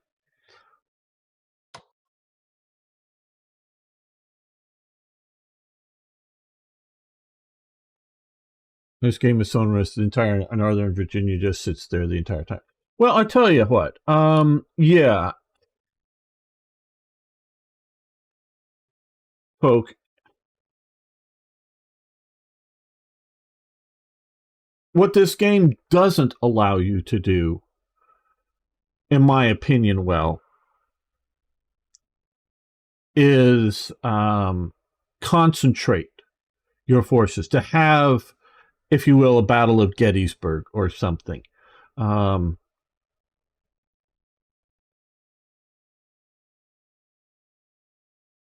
This mechanic I love for particularly the two scenarios, the Schlieffen Plan and the Ludendorff offensive for World War One. That is a divisional size and brigade size World War One. Turns are every 2 days for each side. So, between the two sides, that's, each take their turn. That's 4 days goes by. I think that is the best. I think it does it very well. I think it also does on its grand strategy phase. I think it does World War One better than World War Two because of the lack of stacking. I get, and this here is, which again, you don't want big doom stacks, and I get some of that. In World War II, it doesn't do it as well because of the slow nature of the game. And like I say, you can't stack. Now, and because in the World War II grand strategies, they're looking at these are mostly corps or armies or whatever. And I can understand not stacking those in one hex there on that game, but they have a lot of support type units that I think should be able to be stacked with. So I think Warplan does it better because it's a very similar game, but you can not, it's not so much, well, you can stack. Oh, and also like air units that you can't stack. So you've got to find an available hex back somewhere that's still within range for the air unit to work. And I'm going, well, why can't you stack an air unit and a core in the same, same hex? You don't want an air unit right on the front line, but somewhere where it would be good, um, and things like that. And naval operations, we can't, here we can't stack forces to have these ships operate actually as a fleet, um, in conjunction with each other. Where in Warplane you can stack naval units, and you can stack like air units on top of um, ground units, and you can add special brigades or whatever, if you will, to cores, um, that sort of simulate the stacking kind of thing. So they do that a little better. Now, if you do look at some of the history here, in a way, though, you have the Army of Northern Virginia. Yeah, okay, yes, it does burst up to Gettysburg. And what now? Now I've read again a nice biography of Jackson dealing with the Shenandoah Valley campaign, and there was a lot of maneuver, a lot of splitting up forces and recombining forces. It was a very dynamic campaign. A lot of the, you got a lot of the Army of Northern Virginia is just sort of happening around here in a way. So, and the Army of the Potomac on the other side. So, I do sort of get that. And I'm not saying you're entirely wrong, like I've obviously said, but I could be smashing my way in, boom, I'm going to take more hits than he is. And if I hadn't already attacked with this unit, attack here. And then I could be grinding my way in. It's as much me and my play style. Now here, we do have, like I do say, supply terms. Okay, we can easily supply ourselves to the 3s and 4s are just fine. 1s and 2s start to become a problem. But 3s and 4s mean I don't get reinforcements. So whatever I lose, basically I'm not going to be reinforced. I mean, there's a little more nuance to it than that, but that is sort of the way it is. And so I have to pull back here to top my forces off to 9s and 10s in strength back into here. So I have not, I do sort of want to take Gettysburg, but I want to do it right. And then to be able to cut off this and this rail link here, so that then rail link cuts off Washington. So either they're deploying forces here or they're having to fight their way in. So I'm taking it slow just because I sort of think I kind of can, and I'm an indirect approach in that I'm trying to push on these other fronts. I've opened this front up entirely here, and it's now the question is, do I try to use rail movement to get some of these forces up, or do I just walk them up? Probably will do a little bit of both here, because we can get some of these forces along the rails here and get them here, and so I want to push up here. So it's that kind of thing. So yeah, there's probably better games for the American Civil War. I haven't played a lot of them, so I'm not a good judge to say this or that game is going to be the best thing to do. If we do a cavalry brigade, we get better cavalry equipment. That will allow sort of a flanking force to happen. Okay, we'll do that. Do we want to do a regiment? Help with garrison. Yeah, we'll do that as well. Now back to the Confederacy. Okay, well, we've got used up a lot of that. And this is partly why I had a lot of MPPs, because I had sort of used up. Let's go with another river ironclad. We'll do Manassas. Manassas sounds cool.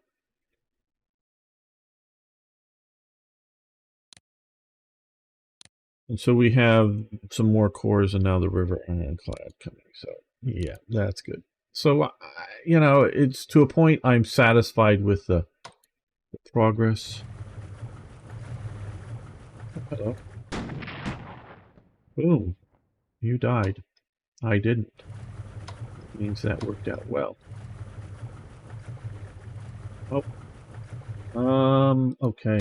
They shattered. They were so down. Okay. You go retreat back, just in case there is an ironclad in port there. We're going to leave it. We're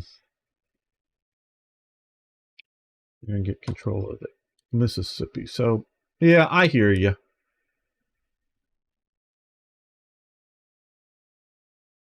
And for those of you that weren't here, at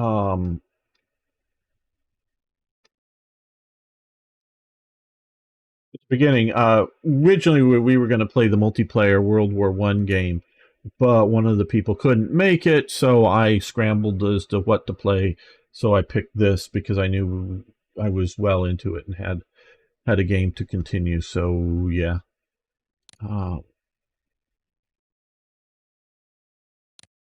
you think?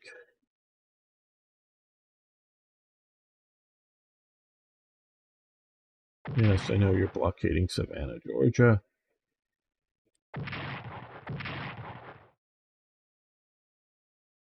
Oh, spying and intelligence level 4, very nice.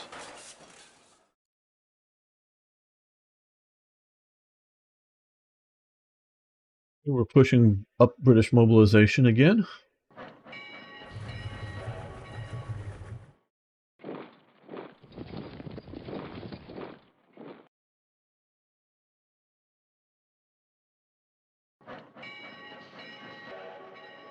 They're bringing in more divisions, more corps. Okay, well,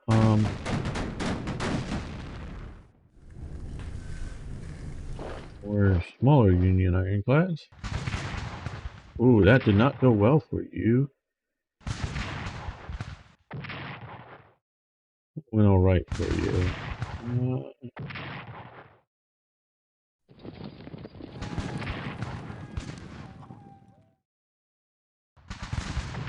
Well, they've opened up supply to their otherwise cut off forces.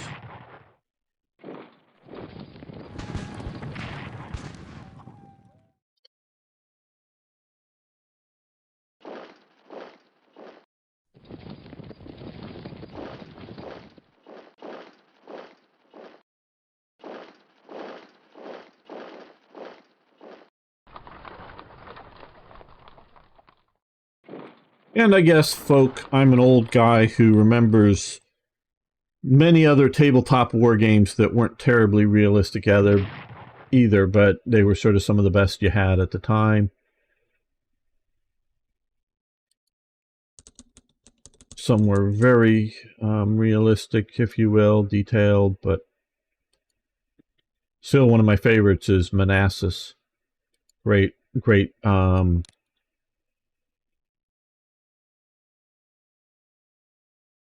game of the Battle of Manassas. All right, you're going to head out to here to take that. So to push on the front. You're going to reinforce there. Can you reinforce? Yes, you can reinforce just to 7. That's sort of kind of what I thought.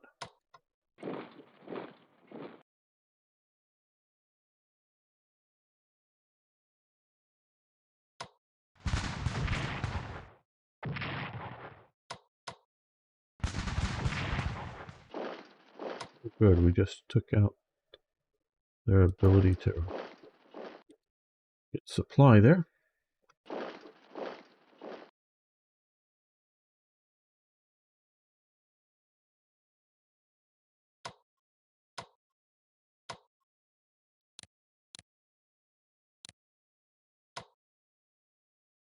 Hey, Tony, first gen. I'm on Monday morning my time, so Monday. I think it's combat mission battle for Normandy, but that will be. I wish they updated the Monday. Um, what they're doing from what's streaming late like Friday or something. We're gonna move you like that. We're gonna come into port with you like that and land you. And oh well, move to there. Sure, Tony, first gen. Hopefully it'll be a fun time playing games and blathering about history. I do like talking about history, as you guys all know. Okay, so they're coming in pretty hard on my flank. I've somewhat well secured there. Let's reinforce some of these units that have been hit fairly hard. They've also been pushing back hard as well. Ooh, they can maybe take that out entirely. Who had the best generals?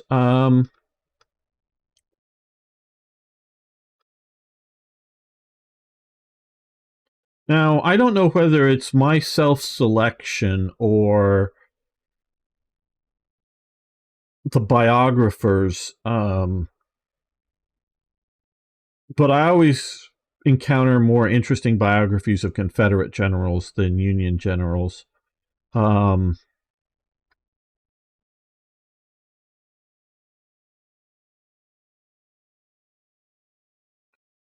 Some of the Union generals in charge, and well, people. A lot of the reading I did was 20 years ago or so. So, and some of you guys are old, I know, and some of you guys are young. But so sometimes some of what I've read was 5 years ago, or years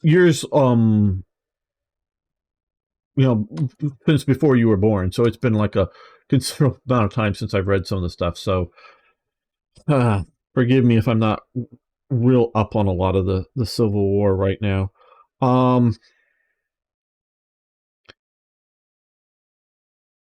Lincoln had to change out a lot of the commanders for the Army of Potomac.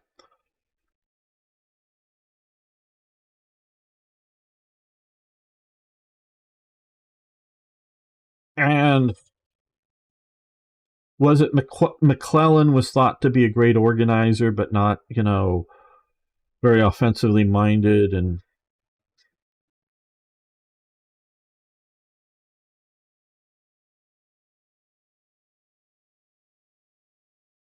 I know the historical gamer, which has a better name than I do, YouTuber. He recently posted on Twitter that uh, he thought the American Civil War was largely fought with by amateurs, or words to that effect. Um, and the Europeans wouldn't be terribly impressed by them.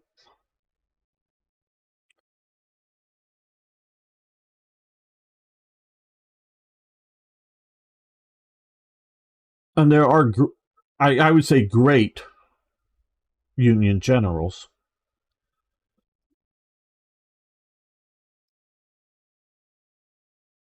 The problem with the Union trying to for me to try to evaluate all of them, as a general lump of the two sides.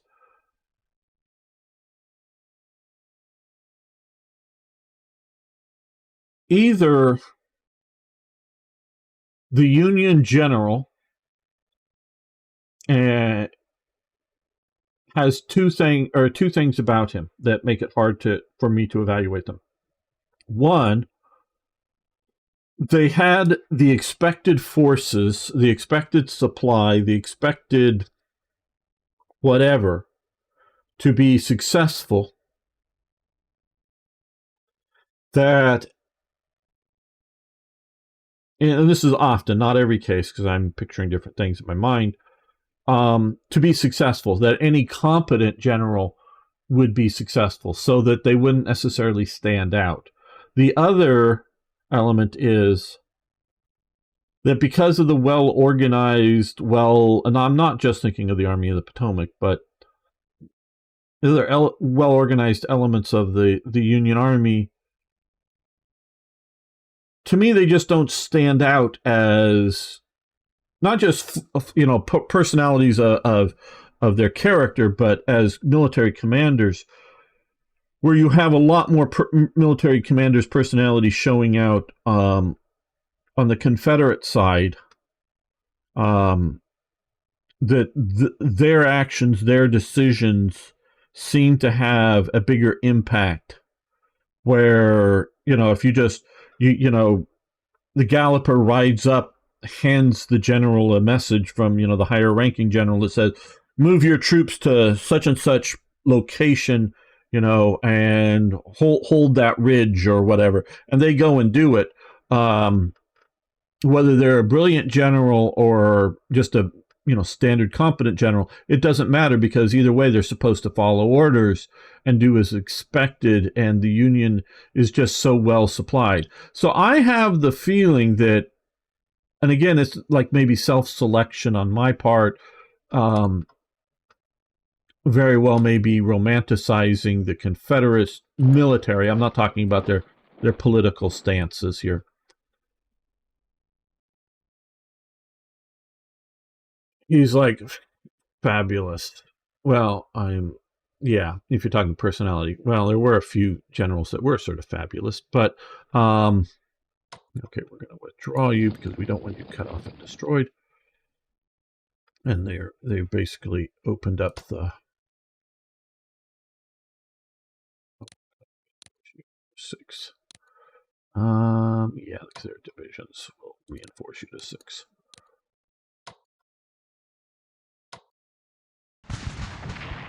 Oh, that was a good hit. So, we're moving and take the town. So, with the Confederates, for all,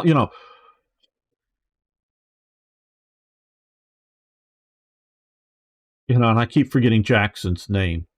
We call him Stonewall because I forget which Confederate officer says with dealing with Henry House Hill during the First Battle of Manassas.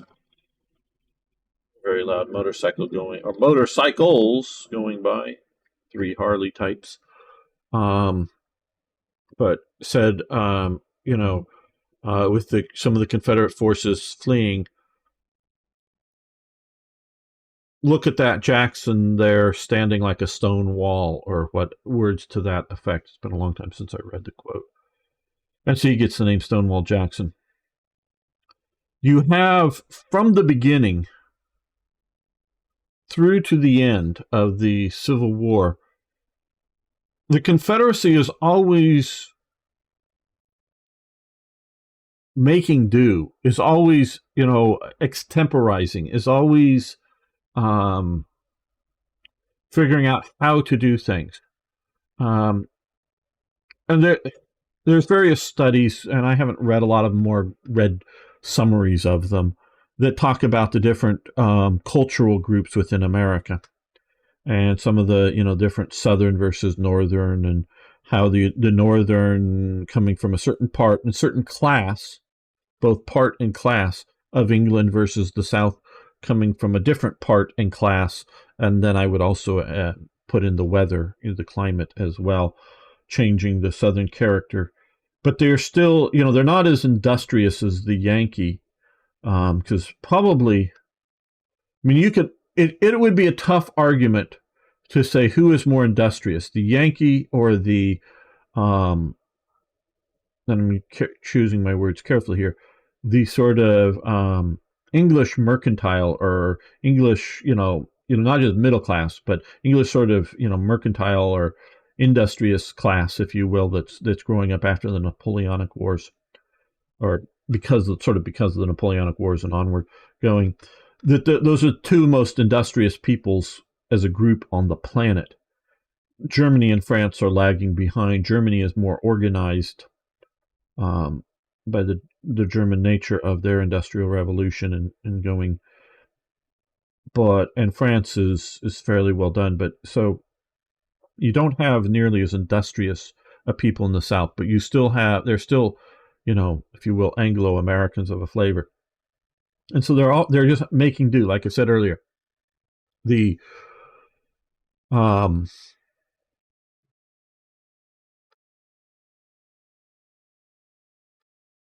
production in the South is almost non-existent, and so and the you know the Confederate cavalryman has to supply his own horse. If his horse becomes lame, whether permanently or just temporarily, because horses can, depending on whatever, get well within a day or two of proper rest. Horses are fairly fragile beasts.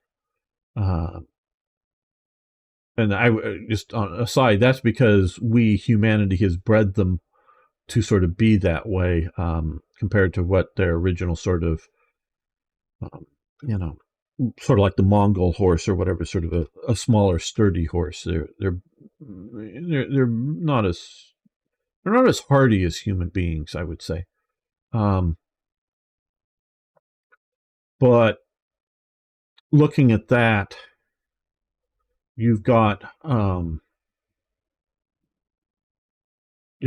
so where the Union so if they lose their horse in combat, sick, injured just from stepping on something or whatever, well, that guy's no longer a cavalryman unless he can, in fairly short order, find another horse. And it isn't necessarily even money to like buy a horse, because there are Confederates that have horses somewhere that will sell horses, um, and other Confederate soldiers capture horses and will sell them to other Confederate soldiers and whatnot during the war. But if you don't find a horse terribly soon, you just get transferred over to an infantry unit. Um, and so, considering what they had to work with, considering the conditions that they were, I have to give it to the Confederates. I know I sort of what sort of is maybe thought of as a simple question, and we're sort of organizing it as a class. Now, I rate very highly. I respect him as a person. Yeah, he has, he's fighting for the Confederacy, but I still respect him as a person, and I could go into some of the, where some of the things about it I almost started to, but I'll try to keep from going down that path. But as a military commander, now he has been criticized, and I would probably tend to agree that he may not keep control of his subordinates, as rein them in as much as he should. And at Gettysburg, particularly, is thought that is why that battle is lost, because Jeb Stuart is doing another right around the big army, which he did successfully before, and that really helped out in that case. But doing another one, which is trying to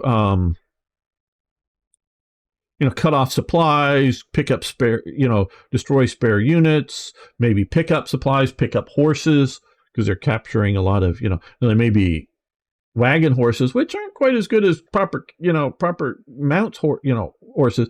Horse flesh varies in quality, but it's still better than nothing. Doing a lot of that, but while he's riding around and is, doing scouting, if you will, but they're not able to send reports to Lee. So Lee, had he had horse scouts like we see, here, of needing to keep horses units around so we don't bump into the forces, Lee wouldn't have fought the Battle of Gettysburg if he knew what was happening. It was because he didn't know what was happening he fights the Battle of Gettysburg. So had Stuart been under, stronger do what you're told orders, and Stuart could have been put under them. He wasn't some loose cannon. It was just they had been let off the leash so often, and Lee had such trust in his subordinates that they're often doing their own thing. Had he had the, reconnaissance, he would have backed off the Battle of Gettysburg and done better. But because he doesn't, it's what is it? Starts with a B. Buford's brigade, the Union one that is sort of defending or encountering the Confederate soldiers that were sort of had the rumor, from my understanding, that there was a bunch of shoes, like a shoe factory or whatever in Gettysburg, and they're of course without shoes, and they let's go round up all the shoes kind of thing, and they're starting to encounter this, and the initial encounters are with just a brigade that's sort of just showing up, and there's some artillery that just sort of shows up there, and well, hey, we've just bumped into I think a cavalry brigade with some artillery support. Well, let's go in and smash this force. Strange how the fortunes change after Jackson's death. Well, yes, and that is a major element. Jackson, I think, to a point, I think it's partially Lee's character that he trusts his subordinates and he delegates to his subordinates. But I also think part of it is Jackson's fault, is that he has to. Lee, who's commanding the army of Northern Virginia, cannot also command the Valley campaign, the Shenandoah Valley campaign. And you can see here, in this game, they've, created the state of West Virginia already, which happened. And as we can see here, the mountains are as such that you can't, here and here, and you can't. This is a simplified map to deal with the scale of the war game that it's going. So it's not quite this black and white or something, if you will, with the terrain. But you can't just penetrate from West Virginia willy-nilly everywhere along this map and expect to supply your corps, your division for any length of time. So so controlling this here. Now this also gives you another nice ridge that's keeping here flanked. But as we can sort of see with the rivers and Harper's Ferry, that if the Union can control Shenandoah Valley, which does supply a lot of food as well to the Confederacy, which it would deny that to the Confederacy, and I'm going out on a limb here again, and once in a while I do this, as you guys know, I don't think there's a food problem within the Confederacy. I don't think. I know the people are, I don't know where Andersonville is. I have the book. I actually inherited it from my grandmother about the prison camp. I haven't read it. I know it was horrific. I don't think the Confederacy meant to starve the Union soldiers. I just think that there's a breakdown in transport. And so that's the key, is the transport of the food. The Confederacy doesn't have enough rolling stock, and I don't have facts and figures on it. Rolling, trains, both engines and train cars. So we can even look at the idea of, where are there railways and where they aren't. And a lot of railways were meant, which this game does not simulate well. A lot of these rivers are somewhat navigable, either in total or in part. And now they, like I say, somewhat, and not the Mississippi scale, not the scale to use a lot of riverine, timberclads, ironclads, whatever, to really militarize the rivers, but they were transport systems. And so it was an integration between limited between the trains and the river navigation systems. And the river navigation systems, as designed by nature, basically take stuff and move it to the coast. So that's pretty good for getting your tobacco, your cotton to the coast to be shipped somewhere else. That is not there, other than, we can see sort of coming upriver here, which obviously very quickly gets controlled by the Union. There are not rivers coming from the Carolinas or Georgia. Like Georgia down here, I think there's a fair amount of rice growing at this time. So rice grown in Georgia, you can't move it via rivers up to Virginia and the Army of the Potomac. And so with not enough trains, to do everything the Confederacy needs to do with trains, of whatever it may be. And when you concentrate the Army of Northern Virginia at its location, you're now worried about food here. You may have huge amounts of excess food down here, but with the Union also grabbing up all the ports, you can't get that food up to here. So I don't think overall the Confederacy has a starvation problem. The Confederacy has supply problems, which includes food, to its soldiers. It's not like Britain in World War II is like, hey, we don't have enough food in Britain. No, here they got enough food in the Confederacy. It's just where is that that food and where it isn't. So fighting to keep, and they do for quite a long time, Jackson does keep the Shenandoah Valley in the Confederate hands. And of course, the more that gets taken, the more potential for flanking. So Lee can't micromanage, and he knows in these days the main group of the Army of Northern Virginia, while and having Jackson do this, and Jackson does this extremely well. And Jackson is at several critical moments able to come and reinforce the the Army of Northern Virginia against the Union in such a rapid way that the Union is unprepared to deal with his absence here, meaning come in and just swallow up the territory, and then come, shift forces back.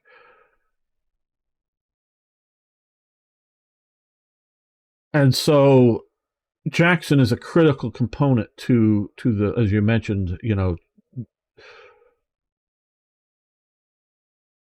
I think Tony First Gen knows this, and probably Folk and others heard me say this, but I generally define warfare into two big categories. One is attritional warfare, and obviously a classical example of that would be World War I, in which, winning a battle more effectively over your enemy is great, but ultimately it's attritional. Then the other type of war is maneuver and decision. Is you maneuver around and you create a decision about the war, about the battles. A very, very good example of that is World War II and the Battle of France, Fall Gelb and whatnot coming in there, and that you have an inferior force in numbers, maybe not in performance, but in numbers, an inferior force coming in and defeating a much major superior force. And production doesn't matter how many French aircraft France can produce, doesn't matter how many French tanks can produce, because it only matters what you have now, because that's the decision is being made over the fate of France. So having, whether they're producing 1 tank a day in France or 50 tanks a day, it doesn't really matter, because you can't get them to the front in enough time. Well, the Confederacy has moments, and definitely the Battle of Manassas I take as one of those moments, that it wins it so outstandingly, but it is in such chaos. But it doesn't understand that even if it could push just 2 or 3 battalions, in my opinion, and it could have, they were around. Now, they would be way out on their own, and push them to panic. They probably could have taken Washington, D.C. at that moment. And that would have put a shock into the United States as a whole. I don't know that that would have ended the war, but it might have, because that would have been a political decision. And I'm not even sure that they would be able to hold it, because, that 90-day army that Lincoln had, that he sort of pushed forward at, that creates the Battle of Manassas. What's it prepared to do? And could it have, could Scott or whoever, because Scott was the overall, General Winifred Scott was the overall commander of the Union Army at the time, back in Washington, D.C., just an organizing command for him. But I think doing very well, from my understanding. old man as part of the, because he's an oldest man at the earlier Mexican American War. And could they have organized up enough forces? Because the next day or two they would have been able to, the Confederates be able to move in more than a battalion or two of soldiers. Could the Union have pushed them out of Washington D.C.? Very possibly, but that might have got Maryland in the Confederacy properly, and get Kentucky into the Confederacy, get Missouri more into the Confederacy. Those are slave states. Might it, have other sort of decision factors? I don't know. But in my opinion, without a few moments in time, without a few what ifs, if you could get the French or the British to somehow get into the war, without those what ifs, the Confederacy is in an unwinnable condition so long as it is willing to be part of the Union. Because remember, before, in 1860 and before, it was part of the Union. And of course, it becomes part of the Union in 1865 again, sort of. It's the Reconstruction era. It's really the 1870s that it's back in the Union. Because we hear about Jesse James and the James Gang. Well, they're, in essence, Confederate raiders. Yeah, at some point, they're more bandits, but, just looking for the big score. But there's still the Golden Circle and other sort of Confederate guerrilla movements, if you will, that are, hopeless and really in reality in restarting the war, but, reality hasn't fully set into these guys. But what if you had 10,000 Jesse Jameses? Just 10,000. And the Union is not the Germans, even let alone the Nazis. They're not going to, if 100 guys get dressed in gray and go ambush some Union supply convoy, they're not going to just grab up 50 or 100 or 1,000 Confederate civilians and just go shoot them. They're not going to do that. Because it is still a brothers' war. It is still the main motivation for the Northern soldier is to keep the Confederacy in the Union. The secondary is free the slaves. But really, everyone gets to understand that slavery is got to go to maintain the Union. You can't have both free and slave states and maintain the Union. But had the Confederates, and it's not just Appalachia, running down through West Virginia, through down here, that would be a guerrilla's dream. It can be in towns, cities, wherever. And how much is the Union, and how long are they going to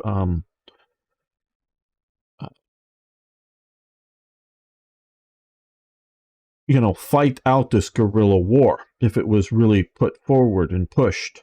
And this is why, and I know there's some controversy, and I don't remember the details of the Union not honoring entirely the surrender agreement that Grant signs. But remember, when Lee surrenders at Appomattox Courthouse, where I don't know if Appomattox is shown, but it's down somewhere down in here. It's south of Richmond. When he surrenders down there, his army doesn't go into captivity. His army, at least the original surrender terms, and again, I don't know, the Confederate soldier was going to get to keep his horse, can keep his firearms, his officers can keep their swords. They can keep their firearms and their swords if they're willing to surrender an oath to not fight against the Union. I'm not exactly sure all of the language that they had to to do that oath. But and now, of course, if they broke that oath and signed a piece of paper that they had signed that done that oath,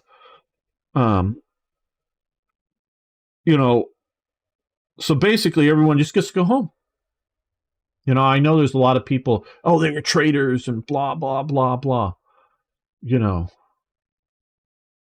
I've engaged some of these people on Twitter and whatnot. And yeah, I know, arguing with idiots. And even if they're not idiots, even if they're brilliant people, they don't want to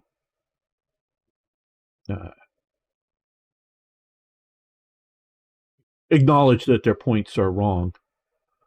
Because, we're the Confederates traitors. And they were traitors. Blah, blah. These traitors. And this is a lot of it because of we're heading towards another American Civil War here. And yes, a lot of it's coming from the left. And, of course, the left are Democrats, which are the Southerners. But that's another story. Well, George Washington was a traitor. He was a British officer in a colonial unit, yes, but still a British officer, not holding an officer's commission in the British Army. He was sort of denied that, but a commission in a colonial army. It's there's like in Britain, and I've studied it in detail in like the 18th century and whatnot. There are red-jacketed units that are the British Army, and then there's blue-jacketed units that are volunteers for time and raised officially, and they're official part of the British military. They're not just ragtag, but it's like, hey, yeah, rich guy so-and-so or city such and such will volunteer, raise a group of, like a regiment, a battalion, whatever you want to call it, because sometimes they're multi-battalion, sometimes they're single, but create this volunteer regiment that will train and equip and go fight. And the town or rich guy or whoever pays for creating this volunteer unit, with the understanding that this has happened during several of the Jacobite risings, that the unit is going to be under regular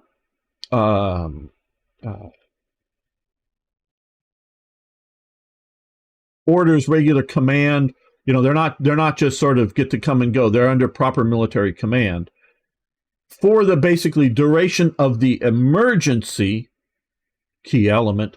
Another key element is they're not going to be sent overseas to the Caribbean or go fight off in Europe, because some of the times these things are happening. And they're raising some of these units, like during the Napoleonic Wars, worrying about French invasion scares, raising these volunteer units.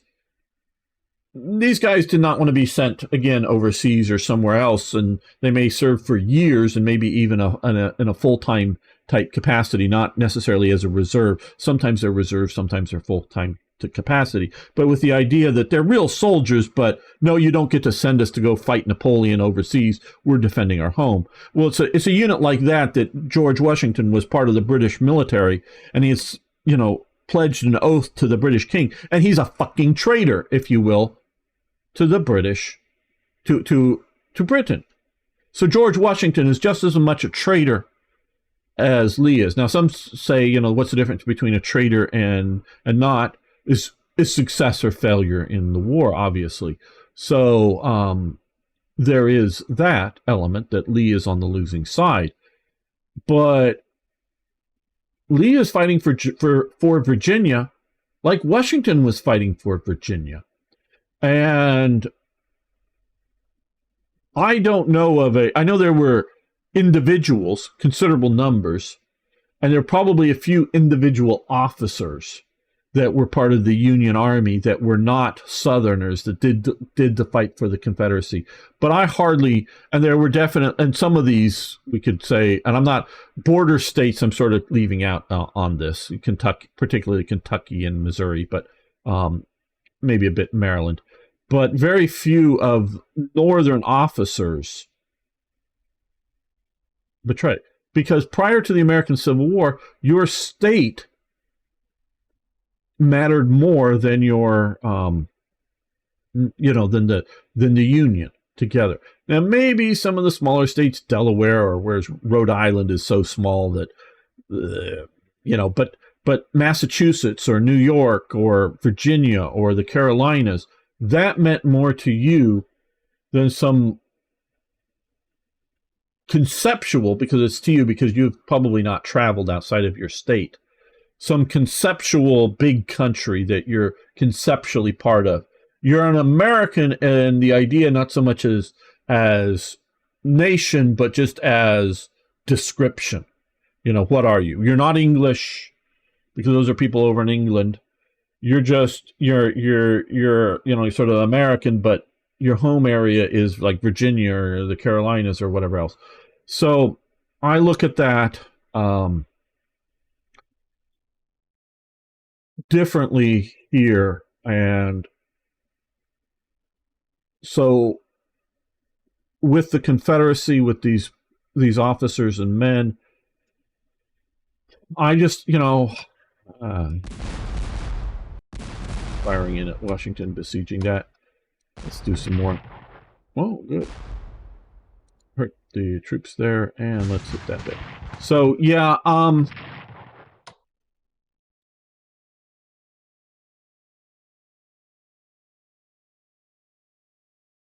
if the Confederate people wanted to continue the war, I don't think the Union could occupy it and hold it down. I think the Confederacy could have guerrilla warred its way out. But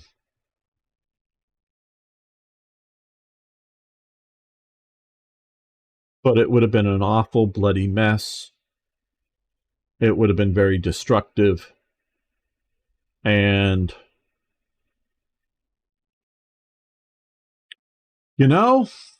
I don't think most Confederate soldiers were fighting for slavery. I don't think most Confederate soldiers, most Confederate people were wanting to die for slavery. Oh, yeah, they fought the war, obviously, but it fought it to the conclusion that, well, we're losing. Oh, we're losing even more. We're still losing. Okay, we've lost. Okay, we've lost the argument. We went to war. We fought in the war. It's over. And so that, I guess that's sort of the conclusion, that it was only the Confederates' willingness to accept being part of the Union that allows the Union to win. Little round top. Oh, well, I hear you. Well, just some hills. It's hills with a name attached to it. Valley Forge is over here. Yeah. So, yeah. I don't know. Well, we're going to end this episode here. I want to thank you so much for watching and listening to me talk. I hope it's interesting. I am very concerned about the future of the United States at this time. I see too much of leading up to the American Civil War going on in the United States right now that I am afraid, and I have, up until playing this game initially for Slytherin, have avoided playing the American Civil War because of what's happening in the United States. So, yeah, this is scary for me. It is. So, thank you all. See you next time for more historical gaming.